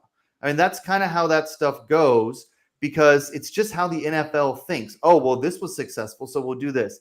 The D'Amico Ryans thing is one of the reasons some of these younger coaches are getting these chances.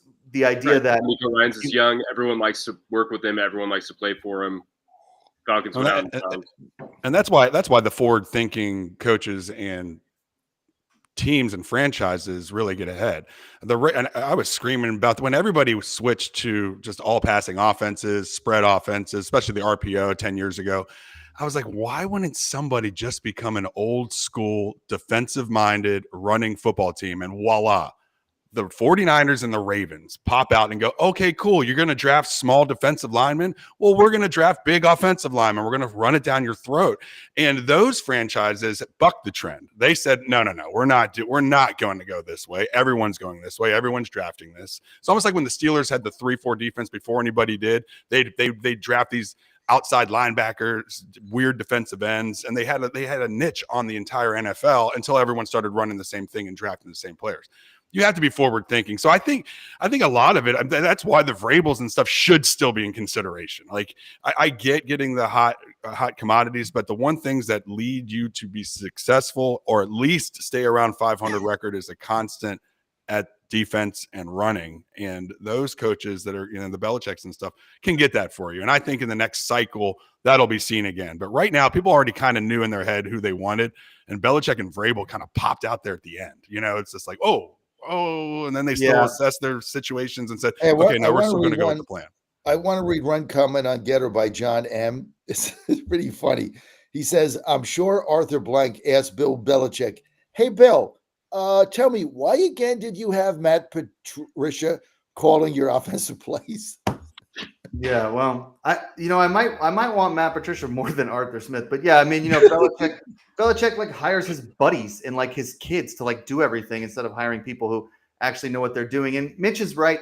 In the NFL, if you can be like 2 years ahead of the curve, you can win a Super Bowl. Like that's how it happens. Then everybody catches up, and then you have to adjust. That happens all the time in the NFL. And if you can see where everybody is and predict what they're going to be in 2 or 3 years and how to beat them in 2 or 3 years, you can build your roster around that and then be successful right before everybody else catches up. The NFL is the most trendy sport you've ever seen. Like it's just a bunch of people who look at Dan Campbell and say, I want a knuckle dragger. That's what I want as my coach. Or they look at D'Amico Ryans and they say, I want a guy who connects with players. That's what I want as my coach. That worked in Houston. And like, hopefully it works for me in Atlanta. Hopefully it works for, these younger coaches getting this opportunity, but it's a reactionary league. If Bill Belichick goes somewhere and wins a Super Bowl, everyone's going to be hiring 80-year-olds. Like that's just how it goes. Oh, look at the league right now. The last 4 teams, and there's no stodgy old coaches. Yeah, Hubbard's the closest, and he's not really like that old. Who? And something needs to happen too, because quarterback play around the league overall, except for the top 4 or 5, is just diminished, and that's because you're fast tracking these kids in right away. I mean, we're already talking about Bryce Young as a bust. He hasn't even got to do anything. So now you have to have offensive minded or quarterback coaches or quarterback gurus, and that's what you're seeing a lot of these new guys that have as well with the Cincinnati Bengals.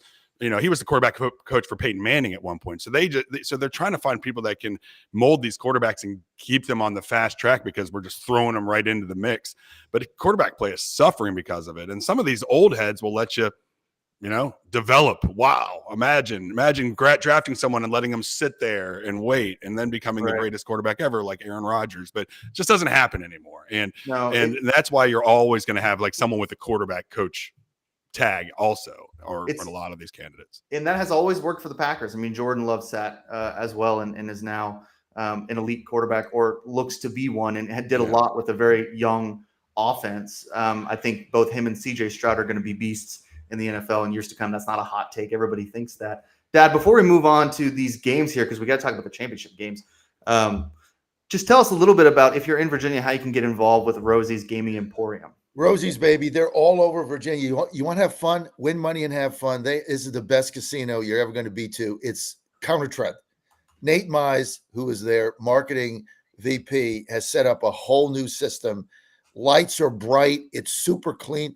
Ever go into these casinos and it's dark and they pump the oxygen in? It's kind of seedy.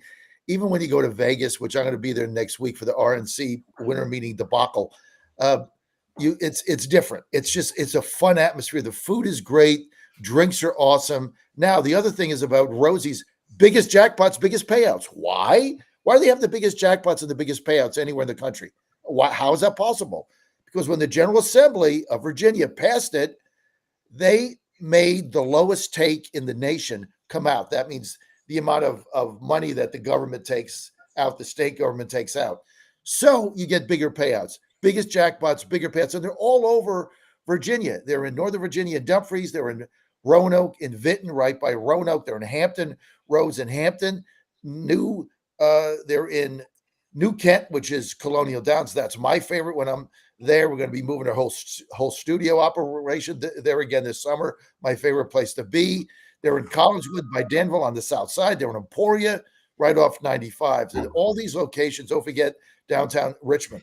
So all of these are there. Go to rosiesgaming.com. Have fun, win money, biggest payouts, biggest jackpots, rosiesgaming.com. You're going to have the most fun, great date night, great place to just go and hang out. Now, if you don't want to play the slots, that's no problem. You go upstairs, you got OTB, every track in the country, you got NFL football, got all the basketball, all the TVs are on. You got the sports book there. Everything is there online. Just go to rosiegaming.com, rosiesgaming.com. You're good to go. You're listening to the Godzilla Wins Saturday Picks Show here on Saturday, January 27th. I believe that's the date. Yeah, it is January 27th. We're talking NFL. We're talking the AFC and NFC Championship. We're going to start with the NFC Championship here. James, I want to start with you. Look, Lions are a 7-point dog, so the spread kind of got played up to 7, over under 51.5. You know, you watch a lot of Lions games, being a Bears fan, I'm sure. I mean, is this a trap? Like, I just look at the Lions line and I say, well, +7, like, give me that. I mean, the Niners looked kind of anemic against the Packers. But maybe we're just looking at a blowout. What do you think? You might be muted, James. Yeah, we're not getting James. Sorry about that. No problem. Yeah, so as you mentioned, in the North Division, you know, I keep up with both the Packers and the Lions. So I think that San Francisco is probably the better team. I'm not buying 7 points. So and I like the fact that the Lions are 8-10 against the spread in their last 10 games as well, and 4-1 against their last NFC opponent. So I'm liking the Lions to cover here. Mitch, what do you think? I mean, like, one of the things that I've been thinking with this game is I don't know if last week was a good example of the Niners, considering the rain. I mean, I'm not a Brock Purdy fan. Nate knows this. I complain about Brock Purdy every 45 seconds. Yes. His stats, I think, are inflated because of the scheme, the Shanahan scheme. If you watched that game last week, I mean, Purdy just looked awful. But again, it was raining. I mean, I guess that's a thing. I mean, when it rains, it's just maybe the quarterbacks look bad. I don't ever remember Peyton Manning looking like that in the rain, but, you know, whatever. So, Mitch, what do you think? Wasn't Peyton actually struggled in the rain, if you actually go and look at it. You know what? Tim Hasselbeck, who actually I used to know back in the day when he was with the Redskins, he was on ESPN this week, and he said the similar stature of Purdy, and he said that it is tougher for guys that size to throw in the rain. They just don't, for whatever reason it is, he can see the struggles there. Did Joe Montana, was it scheme with Joe Montana? He had Jerry Rice and the best offensive mind ever. Every quarterback that's been great has had great players and great schemes. So Brock Purdy is amazing. And we're going to talk about Josh Allen being the man. All he's got to do is win the big game. Well, Purdy came back and won the game. He won. So I just don't buy this scheme thing with Purdy. If he was drafted 3rd or 4th, he'd be the greatest thing in the world. I mean, so I think Purdy had the bad game, got it out of his way, got it out of their system. I am a Detroit Lions fanatic right now. I love Eminem. I love the whole story. I'm not touching the spread. I'm betting on the over because I want, with my heart, to root for Detroit. But I honestly think San Francisco wins this by more than 7. I'm not putting money on it, but I think they do. And I'm here to tell you, Brock Purdy is for real. And I don't care, because look at the other quarterbacks that have been mediocre or sucked or haven't taken them to the promised land in that system. And I know he had a bad game for 3.5 quarters, but damn, that last drive. That is the stuff of Montana. So, yeah, Joe Montana. Yeah. Good Lord, Bill Walsh. They know he knew how to play the West Coast. Yeah, he just went in there and they invented something, and no one knew how to defend it. Steve Young, don't forget Steve Young. That's my favorite quarterback. I love all time. Look, Steve. I mean, I guess I just, with the Purdy stuff, I can't get outside the fact that, like, Jimmy Jesus was always in this position as well with the Niners, and he went to a Super Bowl, and his stats always looked amazing. And he just didn't pass the eye test. The minute he gets to Vegas with Josh McDaniel, who's supposed to be an offensive mind, he craters. I mean, all of his statistics, all that EPA stuff, all the DVOA. I mean, he just becomes last in the league. And so it's hard to separate that in my mind from Purdy's success, but it doesn't matter. I mean, Purdy is he is a gamer, and he can win. And we saw that, and he's at home. Nate, I want to talk about the over-under before we get to Dad here, because I look at that 51.5 and I think, okay, well, I know both teams can get there, but I worry about the Lions outside of Detroit. Like I want them in the Super Bowl, but not in a dome. Goff has always struggled a little bit. I mean, yeah, and I think that's fair, but the alternative, the sort of like argument on the other side is like, yeah, like Jared Goff is like a dome god, but like Santa Clara is not really like an inclement weather place. Like there's not going to be any rain in San Francisco. The weather will be fine. Like it's not going to be, perfect, but it's also, not Buffalo, like there's not going to be snow in Central California. So I'm not really worried about, Goff like underperforming just because he has to play like with the sunshine on him. Like that'll be fine. I guess like my big thing when I'm looking at the game is to speak on the total. I kind of I guess I'm leaning under just because it feels like Detroit's path to winning is probably by running the ball a lot. They have to keep their pretty porous secondary off the field. San Francisco's not had the most consistent run defense. So I think that Detroit definitely has an edge there in terms of being able to slow them down maybe. And, Purdy's a gamer, yeah. His regular season stats are great, yeah. But we've also watched him kind of come up not great in the playoffs. Like he didn't play awesome against Dallas last year in the playoffs. He didn't play great against Green Bay. And we know what Kyle Shanahan does with leads in the playoffs. Like he's just so conservative. We saw it in the Super Bowl when he was the OC in Atlanta. And we saw it last week, like at the end, that sort of end of half sequence at the end of the first half when they played Green Bay, that almost cost him the game because he just punts and he kicks field goals at weird times that he shouldn't. And he just gets way too conservative with the play calling. And I think that against Dan Campbell, who is like almost psychotically aggressive in game management, that's going to be sort of an interesting problem for him to deal with. Yeah, Dad. I mean, Dan Campbell is aggressive. I mean, that is true. And Shanahan is a weird game manager in the playoffs. But I got to think that, I mean, I know you got to like Detroit, right? I mean, you got to be just sipping the Detroit Kool-Aid. No way. Exactly. I tuned out when you guys are yammering about over under in an AFC championship game. I mean, I just don't get you millennials. Like this is an NFC championship game. I mean, you wait all season for this. Like pick a freaking winner. Don't be sitting there telling me about over under and who's going to run the football. I mean, I just don't get you guys. I'll never get the whole millennial over under thing. But look, hope you win, whatever. This is the bottom line. The fairy tale of the Lions ends today. You got to go to Santa Clara. It's not going to be raining. If you look at this 49ers team, they are the best team in the National Football League when they're right. Everybody is back. You can't – that game, I laid 10. I lost. Okay, it is what it is. I lost my money. I get it. It was in the rain. But when you look at this 49er team, when they have kind of a stinker game, except when they had their 3-game losing streak, when they have kind of a stinker, they come back and they mash your head in. I don't see the Lions defense keeping up with this, Purdy or not. They got too many weapons. They also have a great defense. And look, they caught the Packers last week. Packers on a roll, right? They caught them last week. I don't think they took them as seriously as they should have. But to Mitch's point, right, when that game was on the line and Purdy had to make the passes and make the drive in the rain to win the game and get to the championship, he did that. 7's a lot, no question. But I don't see this as even being close. And if Goff throws a couple interceptions, this thing turns into kind of – remember last year's championship game, Niners-Eagles, right, where, the Niners were in the game for a little while, and then they started turning the ball over, and it became an Eagles blowout. That's kind of what I see today. Maybe it'll be close for a little while.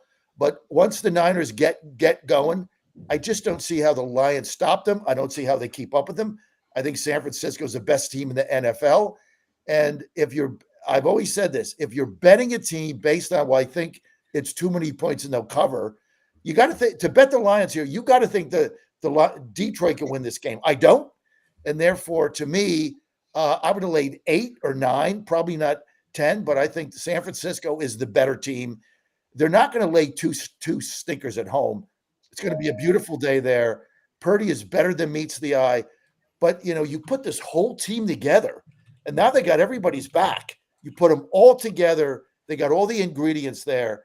I think this is going to be a relatively easy win in wherever they Santa play. Clara. What is it? Santa Monica? Santa Clara. I think this is going to be Candlestick. I think it's going to be an easy win for the Niners in Santa Clara, and it kind of ends the whole Detroit fairy tale. If you look at this team 5 weeks ago and you said who was going to win the Super Bowl, I mean, that was a pretty good pick. I just don't see how the Lions stay with them the second half. So I'm going to go with San Francisco -7. That would be sick if the Niners played in Santa Monica. I'd be a Niners fan there if I go to games in Santa Monica. I go to all the Everclear concerts or whatever. Or what are they? Yeah, Santa Clara, that's right. Santa Clara. So yeah, I don't know. Look, I got a lot of family in Michigan. I got a lot of people who are diehard Lions fans, been living and dying with this team their entire life. And for the state of Michigan, other than the Wolverines winning that national championship, I mean, this is like the biggest game I think that they've ever had. I mean, these Lions fans, they deserve this, and I hope that they get it. I'm going to take the Lions +7 just because of the family connections there. Up in shout out to Ypsilanti and St. Joe, some other places up there, Ann Arbor, of course. A lot of family. Shout out to Flint. A lot of family in Michigan. So I'm gonna take the Lions +7. I hope they win, and I hope Dan Campbell can prove the doubters wrong. We've seen Kyle Shanahan implode in a playoff game before. It can happen. It can happen at home. And even though I mean, I guess if Jared Goff throws a bunch of interceptions, yeah, but Brock Purdy also can turn the ball over. We've seen that happen before as well. So we'll see. And I think both these teams are going to run the ball a lot, to be honest with you. So I don't know about the over/under there, but I think we're going to see a lot of running. Now, one of the things I don't do a lot of running. I don't know if you can tell that on the radio, but I do work out quite a bit. I won't throw up my stats for you because I don't want to embarrass anyone here on the show. I'm probably not as impressive as my brother, but I can put up a little bit of weight. And one of the reasons, those bench press numbers are coming up. Yeah, bench press numbers are really coming up quick. But I mean, that's my build. The squat rack still is pretty anemic. Well, you take after your dad. Remember, I was in my 40s and I was benching 275 down in the basement. Now now I'm going to be 66. I can't do that. But one time when your football team, the Roswell football team guy came over, Matt and them, I outbenched them and I was in my late 40s. Yeah, but they were like 16, So now I don't. But now I don't do anything. Yeah, I don't know. 275. I don't ever remember you getting up 275, but I believe you. I believe you. Well, one of the reasons I bring this up is because Dad, HealthyCell.com. One of the reasons that I'm able to get out to the gym so much and so often is the joint health and mobility at HealthyCell.com. You put in that promo code Godzilla. I believe we still got 20% off. I believe that's the discount right now. Yep, so you go to HealthyCell.com. We talk about REM sleep all the time, but I take that joint health and mobility every day, and it really does help with some of the tendonitis that I get because I get a lot of wrist and elbow tendonitis. I gotta wear some wraps and stuff like that just to kind of keep going. And joint health and mobility really helps with that. The inflammation stuff, the Tylenol, whatever. Like it doesn't fix the problem. It attacks the pain, but it doesn't fix the underlying issue, which is that your connective tissue just isn't healthy enough to support the weight that your muscles can support. And so what joint health and mobility is able to do is it's able to give your connective tissue a little bit more strength and a little bit more health. And that really gives me a lot of relief when I'm lifting a bunch. And I know Joseph, my brother, takes a lot of that kind of stuff. As I don't know if he takes that. I know he's on a different kind of workout routine, but I know a lot of people who do take that Healthy Cell. So you go to HealthyCell.com. The promo code is Godzilla. 20% off on all of your needs. Go check out the Joint Health Mobility. All right, we're gonna. By the way, he just hit 93, so he's sitting 91, 93 right now in the winter. So I would think, hopefully by the time we get to the warmer weather in the spring, he's going to be punching 94. But he just hit yesterday through two innings. It was a nice day, I understand, in Morgantown. He sat 91, 93. So I cannot wait for this baseball season. I'm not going to pivot over there, but I can't. But we brought up Michigan and West Virginia real quick. Does it scare you? So all of us Mountaineer fans are very scared. We're finally happy. We're excited about our football program. And there's openings at Michigan. We know what happened last time. They just took all our coaches. They took everyone. Love the opening. I love the opening game. Took here. them all. There's no pressure. Well, no, zero pressure. Zero pressure on the Mountaineers in this game. It's kind of like Penn State. We got no pressure, not conference game. We went from in last season, picked to finish dead last in the Big 12. This season, we got a shot to win the conference, a hell of a shot. And so we got, I think that's a great opening game for us. See what we got. Everybody expects us to get beat. There'll be a 15, 17 point underdog, so maybe they, get beat in the game, but I think it's a good test for the team. This is a good young team. They're all coming back. And boy, what a difference with Coach Brown. 1 year ago today, everybody was calling for him to get fired. Yeah. Now he's like the hero of Morgantown. Right. And look, that's what happens in football when you win. Sorry, Jack. Okay. All right. We got to get to the AFC Championship. I mean, as much as I love West Virginia, I started it. Right. Yeah. I think what Mitch meant was that there's coaching openings at Michigan, and last time you guys took both of them. Yeah, they're always Michigan's always hiring away West Virginia coaches. So, but look, we'll save that for another day. We got a lot of time in the summer to talk about that. We only got 9 minutes to talk about like the biggest game of the year here, which is the Ravens hosting the Chiefs, two of the best teams in the league here. The spread is 4, so I think it was like 3 up to 4 now. Chiefs +4, over under 44.5. Baltimore, in my opinion, best team in the league. They look amazing. They looked incredible against Houston, and Houston was no slouch, and they just blew them out the water.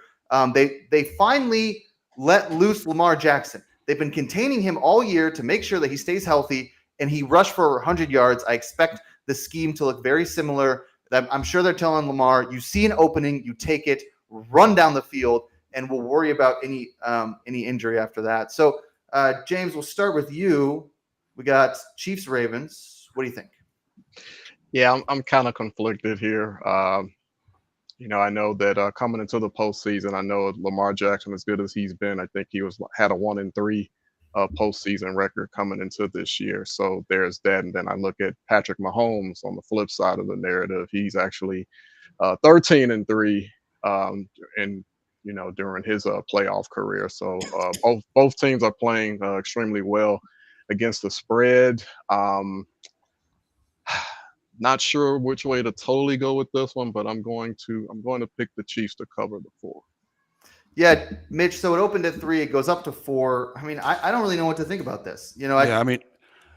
Exactly. I mean, the way the Kansas City played during the regular season, you could kind of write them off. But the way they played last week, you got Kelsey involved, you got everybody involved. It's hard to go against the former champs that seem to never be able to go completely down. But I just think this is the Ravens season, and the Ravens you hit it on the nail on the head, Jack. Like, they toyed with people a little bit. He could always run anytime he wants to, but they kind of would pull back. Now they don't have to pull back. And I'm just really thinking with the injuries, I know Isaiah Pacheco, he came back yesterday. I don't know how hemmed up he is. The Chiefs are going to rely on that a lot. I think that the Chiefs receivers still have the dropsies problems, and that's could rear its ugly head, but I don't know if it's going to matter. I think this is the Ravens' time, and I think it's Lamar's time. They're at home.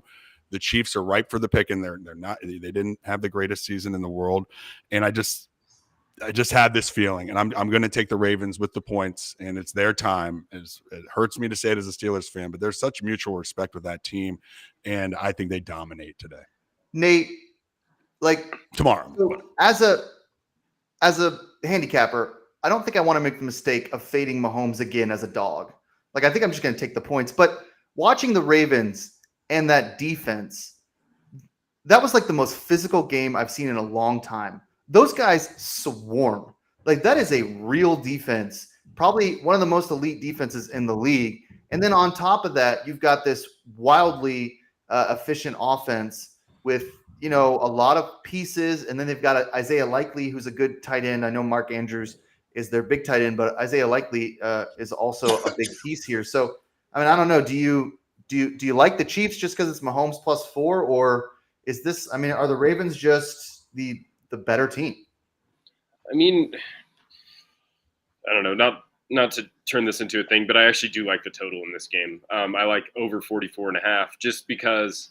So here's where I'm at with the Chiefs. Is basically their best offensive game of the season last week. They hadn't looked great for most of the season, and then Mahomes just did what he did, and I'm not really in a hurry to bet against him. He's 9-1-1 against the spread as an underdog in his career. So I mean, he just never loses as an underdog.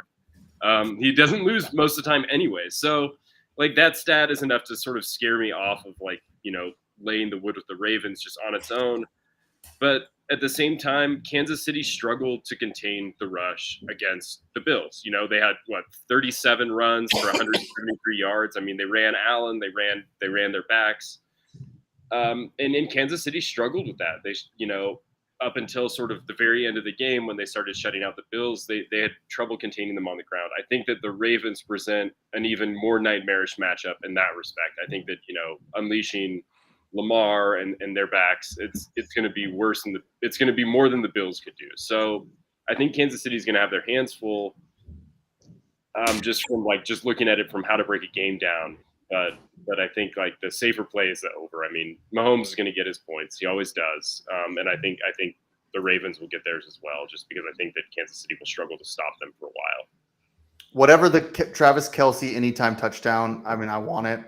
To give me any Travis Kelce prop. All he does is just make hay during the playoffs. So I want those two. Dad, I'm gonna work in. You're gonna love this. Okay, so Mahomes, 6 straight AFC Championship games. Let that sink in. 6 straight. We've seen him in the AFC Championship 6 straight games. Now, the only other championship streak that I can think of that is as impressive right now is the Houston Astros, 7 straight ALC championships. So I'll give you this one answer. I'll give you this one question, then you can get to the game. Who's more impressive, Jose Altuve or Patrick Mahomes? Altuve, and did I hear somebody say Josh Hader 5-year contract? Trash cans. Did I hear somebody say that? Trash We're going to the World cans. Series again. We got the best bullpen in the history of the major leagues, and I even think they're going to sign. They're going to sign somebody else. I just heard that coming up the next couple of days. So look, we got plenty of time for baseball. This is AFC, but definitely Altuve. I love the Ravens except for the rain. I mean, 90% chance of rain there. It was a slop fest a week ago. We don't know what's going to happen. But here's what really concerns me about Kansas City. And Nate nailed it, right? How many rushing yards did they give up in that game against the Bills? Well, it was almost 300. I mean, they just ran the ball right down their throat right up until the end. And look, I bet Buffalo last week. Fool and his money are soon parted, right? Because I'm stupid enough to bet against Mahomes again. But Buffalo should have won that game. That final drive, I mean, third and 9, he's got the guy wide open. He missed him, throws the ball in coverage. They score a touchdown there. Maybe they win that game. The bottom line is, this is the Ravens' year. If for Lamar Jackson, it's now or never.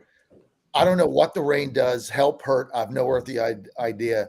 But I think if you're a Ravens fan, this is it. You've got to win this game. You've got to get the monkey off your back. You've got to get to the Super Bowl. And I think it was one of the comments made by I can't remember who, I think it was Mitch. It almost looked like the Ravens toyed with Houston last week. I think that was a great quotation you had. Jackson toyed with him.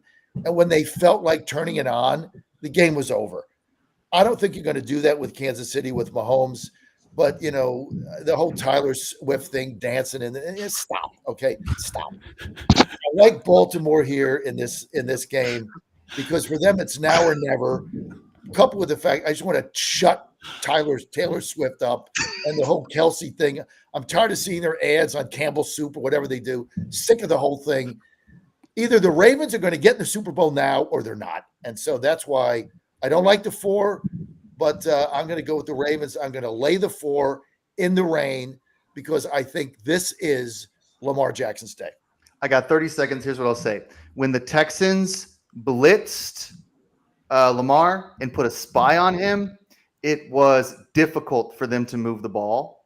They just couldn't capitalize and score with their rookie quarterback. Spags is an incredible D coordinator. He loves to blitz. You know he's going to have a spy on Lamar. I think that they're going to frustrate the Ravens, at least for the first half. I'm taking the Chiefs +4 because I'm not fading Mahomes anymore in the playoffs. 9-1-1. I mean, you just can't do it. So I'm taking the Chiefs +4, and we'll see. I want to thank James Tillman III and Mitch Rogers for joining us. Catch their work at GodzillaWins.com. They got a bunch of picks coming up on the site today and tomorrow for the NFC and AFC Championship game. I want to thank Dan Angel as well for joining us. Catch us next week where we'll have a week off. 2 whole weeks talk about the Super Bowl. Super excited. But we'll have a week off from the NFL, not a week off here. We'll be back. So we'll see you back at 8 a.m. Eastern time sharp.